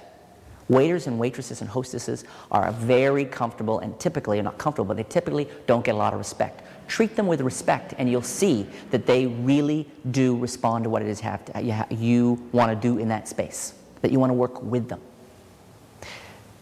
One of the typical things I've found is the first time you come on site, their first thought is, there go my tips. My tips are going to be cut in half. It's going to slow down my tables. This is not a help for me. So have a chat with them. Let them know that first off, you get the gig. You're not going to be when the table, you're going to be looking out. When the food's coming, you're not going to be there. When they want to turn over that table, you're not going to be there, okay? Or you're going to facilitate that. But here, remember names. Remember names. If from the very beginning, even I've kept notebooks of names, the tall woman with the black hair, she's Ken, because I'm pretty sure she had a sex change. Then there's that, remember names. But here's the easiest, it sounds very down to earth and crass, but boy, it's effective. Give them money. And the best way to do that is to do magic that inspires people to give you tips. Do you keep those tips? Very little of those tips ever go to you. Where do they go? They go back to the staff. And you don't put it in some big jar. That's not going to work. You're at the end of the night or end of a shift, when people show up and they go, I got Wednesday night. Jay's on Wednesday night. I'm going to get really good tips that night. Jay, because one of the greatest ways to get tips is to do magic involving borrowed money. People give, and I'll tell you more about tips in another sort of tips section. But give them money. Let them know that not only are you going to play with them, you're going to make them more profitable, because that's what you're there to do. You're there to help the restaurant make more money. the owners, the staff, if you can do that and convey that idea in a way that's friendly, professional, and respectful, long-term contracts will never be a problem. I know what you're thinking. You're thinking, what about hecklers, Jay? The hecklers, they scare me. What do I do then when they heckle me? Two things. One thing is hecklers are made. They are not born. You make your own heckler. If you're a nice person, if you're down to earth, you're not snotty pants, Mr. Jojo, and you don't take yourself too seriously, hecklers will be few and far between. However, if a heckler does heckle you, if someone of a group says to themselves, hey, stupid clown, card sponge, Jack Avis, Svengali ripoff king. If they say these things to you, you say, what did you say? Make them repeat it. They get nervous. Sometimes they go, and they go, I, which is a weird mouse thing. On the other hand, if they do push you, you say, fair enough, someone hand me a packet of this sugar packet sugar. They hand you the packet, you say, I'm going to hurt you now, my friend. Don't know if you know this, but it's about paper cuts. I'm going to hurt you with a paper cut. I'm going to sharpen both edges. And I'm kidding. I'm not going to hurt you at all. In fact, I'm going to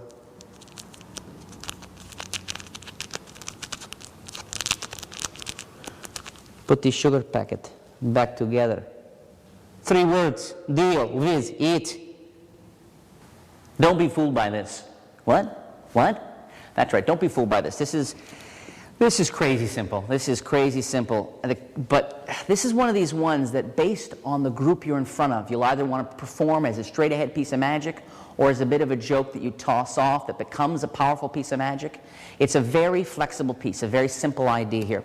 One thing I can tell you about the gimmick is the gimmick, of course, is about a quarter or a third of it. But inside here, what I've done is I've taken a thin piece of cardboard, put it inside so it retains some of its stiffness, and then glued it shut, okay? That means I can use this again and again. It just doesn't fall to pieces. So there's a little piece of cardboard inside there. The sugar packet, of course, someone hands it to you. Now, when I'm performing for real people, this is in my right-hand pocket, okay? Performing for people, taking up no pocket space. When someone does heckle me or say something unkind, I put my hands in my pockets. I say, what did you say? And they say it again, and I sort of say, what did you say? And kind of you don't want to create a real heckler, so I do it in kind of a joking way. What did you say? And while looking at them, of course, now I have the perfect excuse to get the piece, basically in the right-hand finger palm, okay? You don't have to clip it or do anything fancy or get any rough and smooth. It's just right there, okay? Now, when you say, what did you say? You say, give me that sugar packet. Give me one right now. Don't hold me back. Give me that sugar packet. They give you the sugar packet. Now, do not tear this like a magician might. Drawing all attention to it. You're in the middle of a gag heckler thing. So shake it, come over, and pretend to tear off. That's it. I'm doing a couple of things here. First, I'm coming over, and I'm just kind of wherever it happens, the top, halfway, somewhere around, I come over, my right thumb folds this, okay? And then my fingers squeeze on it so I can get you can get a nice little sound. Okay, so it's here, here. Now, is this going to convince someone it's torn? Of course not. Okay? That's why after I tear, I naturally bring attention up here. This not only drops down, but it bends back towards my body, covering a large percent of my angles if anybody's checking. At this point, most people are laughing, and they're just wondering, what's he going to do with the sugar? Or is he going to sprinkle sugar on them? Okay? So all the situation supports the illusion perfectly. Boom. Now, this was my favorite part when I developed this. I justified this old action. Typically, we, of course, talk about the old, oh, God, I need some static electricity or something, which is fine. I've used it myself. But when I realized paper cuts and sharpening the edges plays perfectly into the gag, okay? So, I'm here. I do this, boom. And notice, I don't care whether this is this way in my hand or this way in my hand. It doesn't matter. Nobody notices, okay? It's here. You're just looking at the heckler. You don't have to focus on this. It's just boom, say, that's right, paper cuts. In fact, I'm going to sharpen both edges. And as I say sharpen both edges, bend the elbow, rub the piece here. Bend the elbow, rub that edge. And of course, I'm doing the old behind the neck ditch. Is that when I rub this one, is right here. I leave it behind my neck and come away with nothing. So I'm here, I've done this, this, that. So you get this perfect gag, this great humor that comes up, creates this illusion, and at the end, right on top of the crest of the laugh, you get this moment of magic where you are absolutely clean. I leave that there, and then when I go to the can, or maybe later on when I have an Asian woman give me a full body-to-body rub, slip in my right-hand pants pocket, ready to do another table. Be a chameleon. That's one of the great things about working restaurants and bars, is it requires you to be extremely versatile, extremely adaptable. And I don't just mean with your material, I mean with your performance style. The question or the challenge is how to remain you, how to remain true, how to remain sincere, but at the same time be able to work a table of 2 elderly people, okay, who are quietly in the corner having a nice meal, and then go over and work a large table of 15 guys, okay, or working a table of 5 women, or going over and working a single person hanging out the bar, someone who's feeling a little uncomfortable. How to make that work, how to approach that. The greatest challenge, and I think the greatest gift, is it'll really force you with enough experience to be able to do what you do with as many different hues and tones as possible. Pretend, if you will, that I'm walking by a table, right by the people, and they freaked out about 20 minutes ago. They're just now having coffee or dessert now. They freaked out, they couldn't get enough of the magic, and now I'm gonna just, accidentally walk by their table. You can imagine what's gonna happen. Hey, what's that? Oh, you guys want to see more magic? Well, that's really flattering. That's really nice of you. I tell you what, I'll show you something I hardly show anybody. Problem is, I don't know if that's root beer or Coke or whatever it is, but I'm going to actually destroy your drink. Is it okay if I get you another one? We'll comp you one in the house? Okay, watch. We can try this. I'm going to take a little bit. I wonder if I should use your water. No, we'll use this. I'm going to take like that. You can see I've got a little bit of your drink there. I'm going to try this. I'm going to actually put the drink in my hand.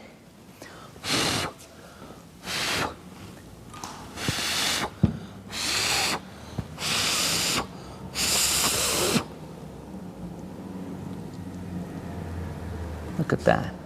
Frozen into a cube of Coke. Just when you thought this DVD couldn't start looking like a cooking show, here we are. Yes, a tray of ice, a glass of Coke, a plate. Is this effect a pain in the ass? Oh, yes. Does it make a mess? Oh, yes. Do you have to every time go to the washroom directly afterwards and wash your hands? Oh, yes. Is it an honest-to-goodness reputation maker? Oh, yes. It is the perfect walk-by-the-table-later trick. There's a whole category of these. I've got a lot of them. I don't have time to go through all of them on this DVD, but this is definitely one of my favorites. It's the old, you've wowed them, you went on your way, and now when you walk by their table, you know full well, oh, can we just see one more? And so you're in a very special situation. You've been able to set up something, okay? But you've established a rapport earlier and real credentials, and they think you can walk on water. If you're going to do one more, it better be incredible, okay? Now, the prep on this is a lot of work, but if you got a regular gig, it's no big deal because typically you're only 20, 30 feet from a bar, and where there's a bar, there's a freezer. Where there's a freezer, there is a tray of ice. Now, I actually, my suggestion right now is to cut this in half. And all you really need is to save maybe 4 or 6 for an evening at most, okay? You don't need the full tray. But when getting this DVD together, I haven't actually done this effect for about a year now, so when getting this DVD together, I just grab the tray out of the fridge. This is all Coke. Now, the cool thing about this is unless you're dealing with people who are going to lick your palm after the effect or want to suck on the cube that was just in your hand, this is the color to go for because this would be Coke, this could be Diet Coke, and this could be root beer. Or it could be somebody just drinking water who's got some sort of sludge heart problem. Okay? So a lot of different things you can, a lot of different sodies you can do with this. You could go the other route though for sure, but I think the clear ice is too obvious. I have tried it with clear ice. I figured, oh, soda water and ginger ale and water, but this gets a much better reaction because people never see cubes this dark. It's just an inherently weird looking item. So this is at the bar. you got a straw here, or probably a straw on the table, perhaps even the straw you restored from cut and restrawed, right? Then the key is to talk. Don't walk up and do this. Take 30 seconds, take a minute. And the whole time, of course, you're holding out a dripping in your left hand, you're holding out a quickly melting. Now the melting will only add to the effect.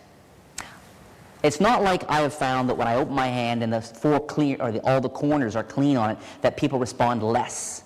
But my sense is when the corners are less pronounced, and I've spent some time just talking and dripping, and then I finally go into the effect, I think it gets a slightly better reaction. But it could be for other reasons. Bottom line is, though, that the longer you stand there holding out, the longer there's a chance of someone seeing you're holding out, okay? So your prep is to make some cubes. What you may want to do is cut them in half or 2/3 so they're not quite as big depending on your hand size. I have a straw in my back pocket just in case they destroyed the straw that was already on the table, and I sort of look over and make sure somebody is drinking something dark, which is probably about half the tables in a restaurant, or a third someone drinking something dark. Less in a bar. In a bar, sometimes it's just a lot of beers and wine around. When the time is right, when I'm going to walk on by, I grab one of the cubes, and again, like I said, you may want to cut it in half, because this looks almost like a production item more than anything, because it's too big for the amount of soda you get. And then I go walking by. And again, I don't walk by, it's in my left hand, okay? And the straw is in my back right pocket. So I walk by, and invariably, like, if you wowed them, they're going to want to see more, okay? So they go, hey, hi. And you go, oh, hi, how you guys? Oh, that was so good. Can we see one more trick? Well, that's really nice. That's really nice. Have you guys been here before? And I lean forward to cover the fact I want to get this table. Boom. That's really nice. Have you guys been here before? Well, yeah, I thought I recognized you. Da-da-da-da-da. I talk for a minute, maybe two, and every now and then I'm squeezing a little bit. It's dripping on the floor. And I go, boom, that's really nice. Well, I'll tell you what, you did ask. I sort of act like I'm not going to do anything more. And then I kind of go, well, you did ask to see one more thing, right? I'll tell you what, I've got a straw here. Let me use, and I lean over here, let me use, whose glass will I use? Oh, do you mind if I use yours? We'll get you another one on the house. I really let this moment milk. And again, I'm leaning forward, perfect cover for holding it. Like this, as if I'm looking for the particular spot. Boom. Put my finger over it, like that. Lift up, okay? Bring it over a plate or a napkin, and then bring the left hand up, make a fist, and say, watch. Let it all drip inside the hand. Very messy, great theater. And now, I milk this part sometimes for as much as 30 seconds, 40 seconds, and I crunch the cube a little bit to break it so it becomes like a snow almost inside. And of course they're thinking, what the heck is he doing? What's he doing? And then I open. And when they see that I've impossibly frozen in my bare hands a drink they were just drinking, there's no way you can top that. People freak out. I thank them very much. Or sometimes I've even been known to go, and I don't play it too much, but I just sort of go,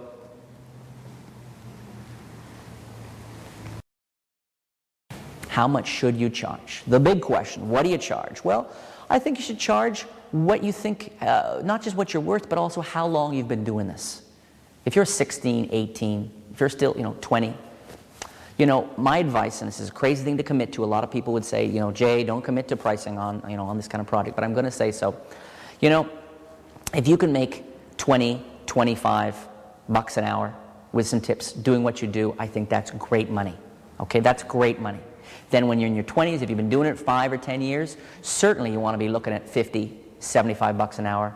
After you've been in a place 6 months, a year, I've certainly had no qualms about negotiating for 100 bucks an hour, 125 an hour. After that, you're starting to get into a price range that starts to get more of a private party, cocktail party thing when you're looking for 250, you're looking for 400 for an hour, this kind of thing. So, people ask me this and email me this all the time. I'd say, 25, 30, 35, 40. So we're looking at a range, low end, and I do not take 10 bucks an hour, 15, 20. 20's got to be your minimum, please. That's just for the arts form's sake. That's, I'd say, low end. And high end is, 100, 150, 175. That's sort of the range that I understand that these things work. Certainly, I haven't charged, I haven't charged less than probably 75 bucks an hour in, 20 years. But And it doesn't sound like a lot, but keep in mind the great thing about this is that it's constant work, it's regular work, it's work on your off nights, okay, which is great. Which raises another subject, subbing in. Let me just touch on this very briefly. If you're going to have someone sub in for you, first, try to avoid it. Really try to avoid it. If you have somebody else sub in for you doing the magic, it can send the idea, of course, that, oh, well, I guess he's interchangeable. He's not so unique. Very dangerous message to send. Also, they hired you. They hired you as a unique artist.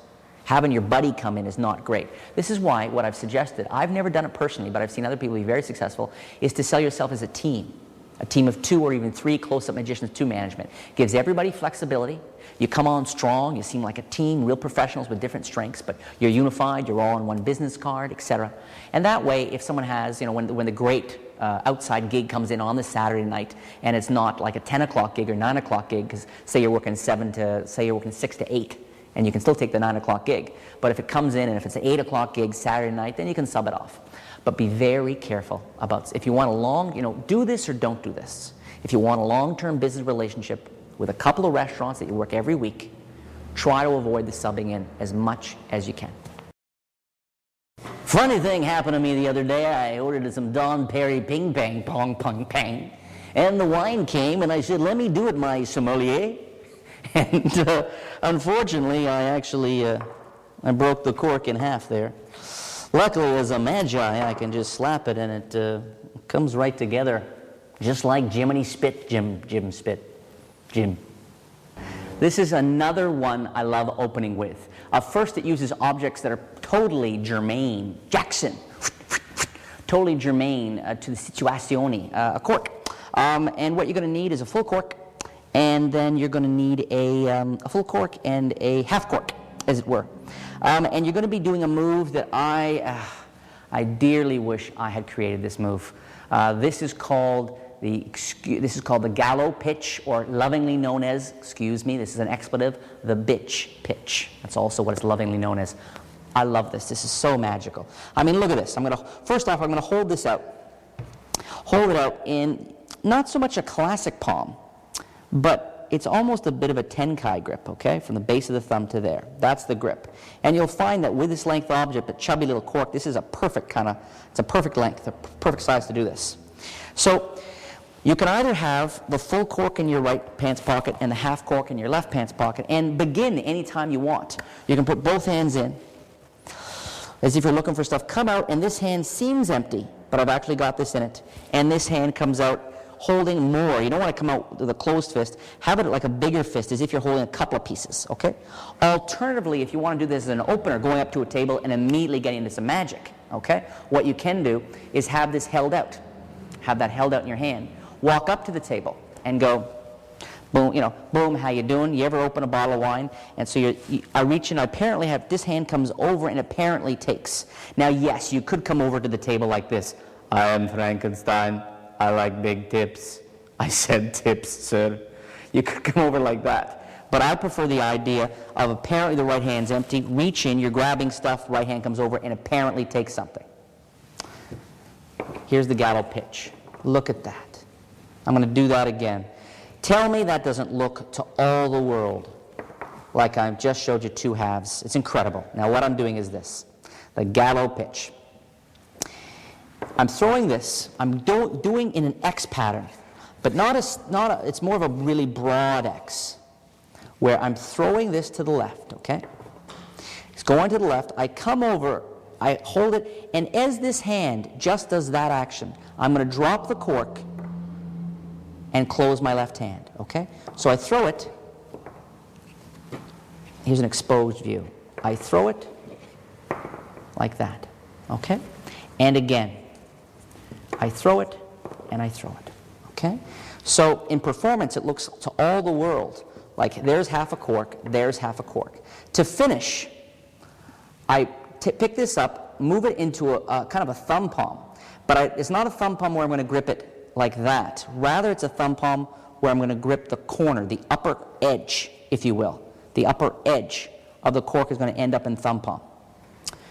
So I'm here, I've done the gallow, boom, boom, pick this up, roll it into that grip we just talked about, slap my hands together, okay? And then I'm going to drop both hands at the same time. Now notice, The right thumb, I mean, is this supernatural? No. Is it the thing that's going to draw attention to itself? No, not if you keep moving. But the left hand, rather than showing the left thumb way out there and this like that, instead I do the left thumb in the same, I hold the left thumb against the hand. So what you get in performance is this really natural, boom, all focus anyway, drops down here. I mean, your hands could almost be doing this. Okay, so your boom, they drop down, hands fall to your side. Everybody wants to look at this. If you're really concerned about being caught with a piece, you can do this, this, do the move, boom, and then immediately take a natural step back and put both hands in your pockets and look down at it as if you're amazed yourself. Okay? This hand, I do a lot of this. I do a lot of putting my hands in my pockets. But you just do it. Your body has to sell it, okay? Or it's going to look like what it is, that you got rid of something. Your body has to sell this, okay? So you step back, or sometimes I'll put my hands in my pockets and lean up against a wall, okay? So that's it. Boom, boom, put it together, bam. And again, simple, visual, powerful. So why should they hire you? Why should they hire you? This is a core question. You have to know this inside and out. You have to believe this. The best salespeople are not people who are good with words and are double-faced and sort of deceptive. No, no, no. They're not good liars. That's not the best salespeople. The best salespeople believe in their product. They believe in it. Okay? That's key. A good salesperson can take any product and not self-hypnotize them, but see some aspect of the product that they can personally really, really believe in. That's what a good salesperson does. So you have to know and you have to believe why they're hiring you. Give you a couple of really clear reasons. You can say them to yourself, memorize them, take them in, and in a meeting, of course, you can also share them with the customer or the client. First off, before I give you one of the keys to keep in mind is always focus, and this I do in all my business, focus on the customer's needs, not on your product. Try to take that in, it's very important. On their needs, not on what you can bring, but on what they need, and then you adapt and you develop what you can do to meet that need. That's key. That'll serve you well in everything you do. Now in this case, they're going to hire me first because I can dramatically enhance the experience of their diners, of the people who come to their restaurant or bar. I can dramatically enhance the experience, which will lead to a couple of things. First, they're going to come back. The customers are going to come back. Second, they're going to come back sooner. Third, the word of mouth. They're going to tell other people about their experience. That's going to bring more people to come as well. So the key for me is to dramatically enhance. Now, there's more particulars, like in a restaurant. You can, in fact, you can help facilitate the turning over of tables. On a very busy night, the management doesn't want people hanging around for too long, and they're thinking, oh, you're going to do magic, so people are going to hang around longer. Actually, no, as I've sold many people on the idea, have me come in after the meal, and basically I'm there to wrap it up. To say, boom, how you doing? Do a magic. Say, it's been great having you. Cecile will be bringing your bill by in a second, and thank you so much for coming to Captain John's Blue Room. We hope you have a great night. And we look forward to seeing you soon. Boom. Doesn't say get the hell out the door, but and on a really busy night, I can even be a little bit more. See, I have to be extension of the needs of the management. You have to be flexible. It's key. If you want to work in this industry and you want to be very successful at it and charge more and more and more, that's the way to go. So first off, I can enhance the experience of the people who've come. Second, I can attract more people. Third, I can turn over tables. Okay? And all that adds overall. Now, when I pitch myself to people, my whole thing is not that I'm going to make your place better, but that sort of where you're going and what you're doing with your restaurant, and I love your restaurant, where it's going is, what I think would be a perfect fit for what you're trying to do. So you never want to suggest you're trying to change what they're doing. You're going to bring something that's going to be a perfect fit for their place. Which reminds me, one of the things I've done more and more of, which is really effective, is to actually get a business card, not just with professional restaurant magician or something, but it costs you nothing after you've been with a place for 2 weeks. Get a business card that specifically mentions the establishment. You are Bronco Bill's, slaughter room and surf shop. Mention the actual establishment. Don't even ask them. Don't even ask me, is it okay if maybe I put in the two of us? Just get a card made up that suggests that you are part of their team. It's a done deal. You and them, business is locked. You're just going forward for weeks, months, and years. And of course, every few months or every 6 months, you're going to negotiate a healthy raise. Okay, so be clear in your mind what it is that you're bringing to the relationship, the environment. And you can't help but be far more successful.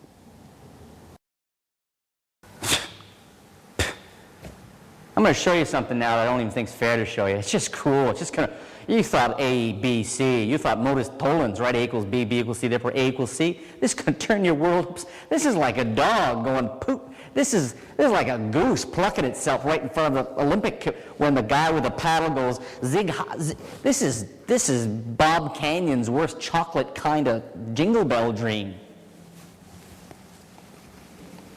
Show the pack of cards. They can see they're all different. Give them a little mix up here. They're all different. They can see that.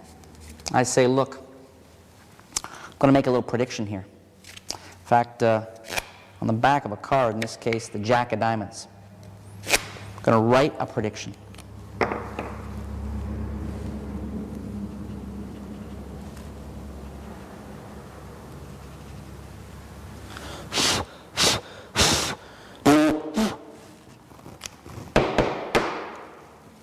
Think of one of the cards.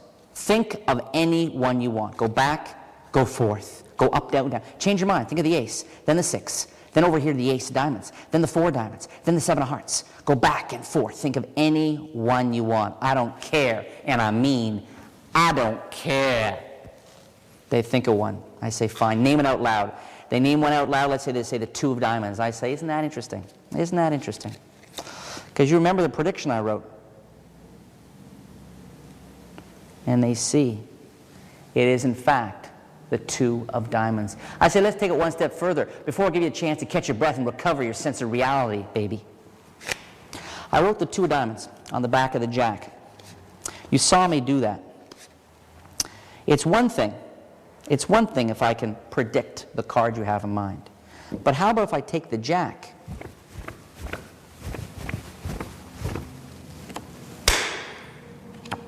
and change the Jack into the one card you had in mind? P.S. You best get a towel and clean yourselves up. This I've been sitting on for so long I got H-roids. That's how long I've been sitting on this one. This is something I came up with my friend and very smart cat, Jason Maloney. This is the Blackpool effect. Crazy mentalism, crazy commercial magic. That's all I'm saying. That's all I'm saying. Here we go. Now this is, the idea behind this is based on an effect called Just Name It, which is marketed by my good friend Paul Richards at Elmwood Magic. And the version he markets, though, in a lot of ways is more sophisticated and cooler and uses special cards and all that. Has definite advantages. For this, what you need is an entire pack of cards. I'd go with red backs because the writing can show much clearer, unless you're performing for wolf bats. Because wolf bats are very good at seeing things on the back of blue bikes. And all I've done is written the name of the card on the back of each of the cards. You write the name of the card. Then on top of the deck, throw a couple of cards on top that are blank. I mean, insofar as they're unmarked cards. Jack of diamonds, ace of clubs, whatever, okay? These are two cards. These two cards should not be among these. These are not dupes. There shouldn't be any dupes in the pack. And you are ready to do this anytime, and I have closed so many times, because of course, I do something with an ordinary deck. Hand the deck out, have it shuffled, examined, and at some point between stuff, I switch decks.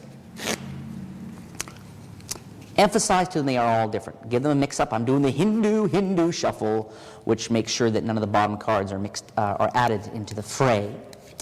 The bottom cards are retained.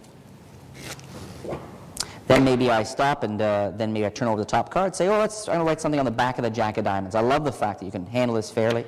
Jack of Diamonds. Take the cap off, and you've got to be Marcel Marceau's bastard cousin Ezekiel. Got to pretend to write, but this is what I'm writing.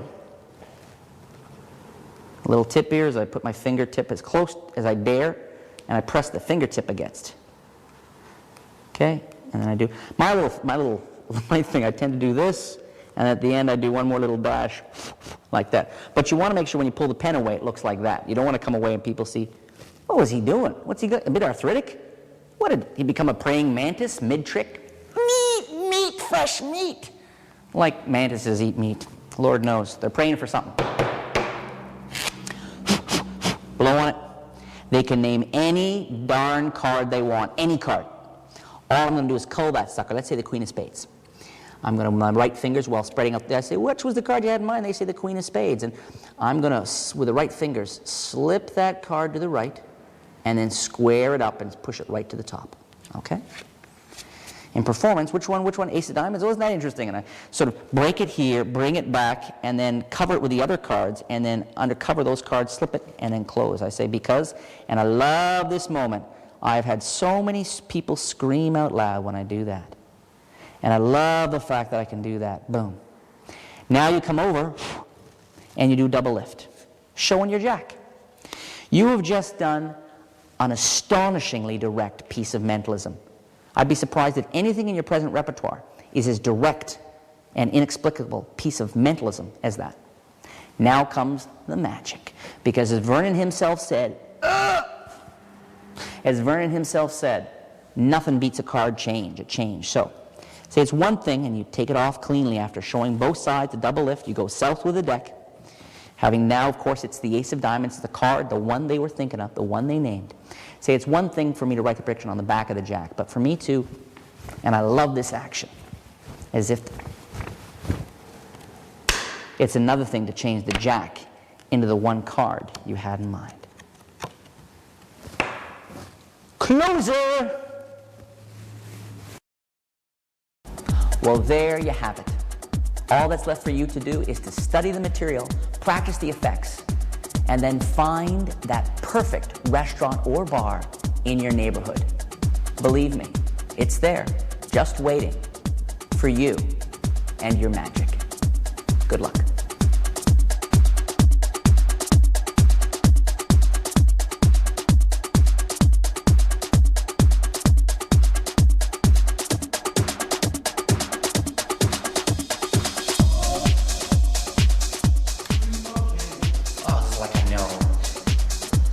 Clue what I'm saying. I'm in the throes. I'm speaking straight from Satan to the Lord right there. I'm a bridge between the impossibles.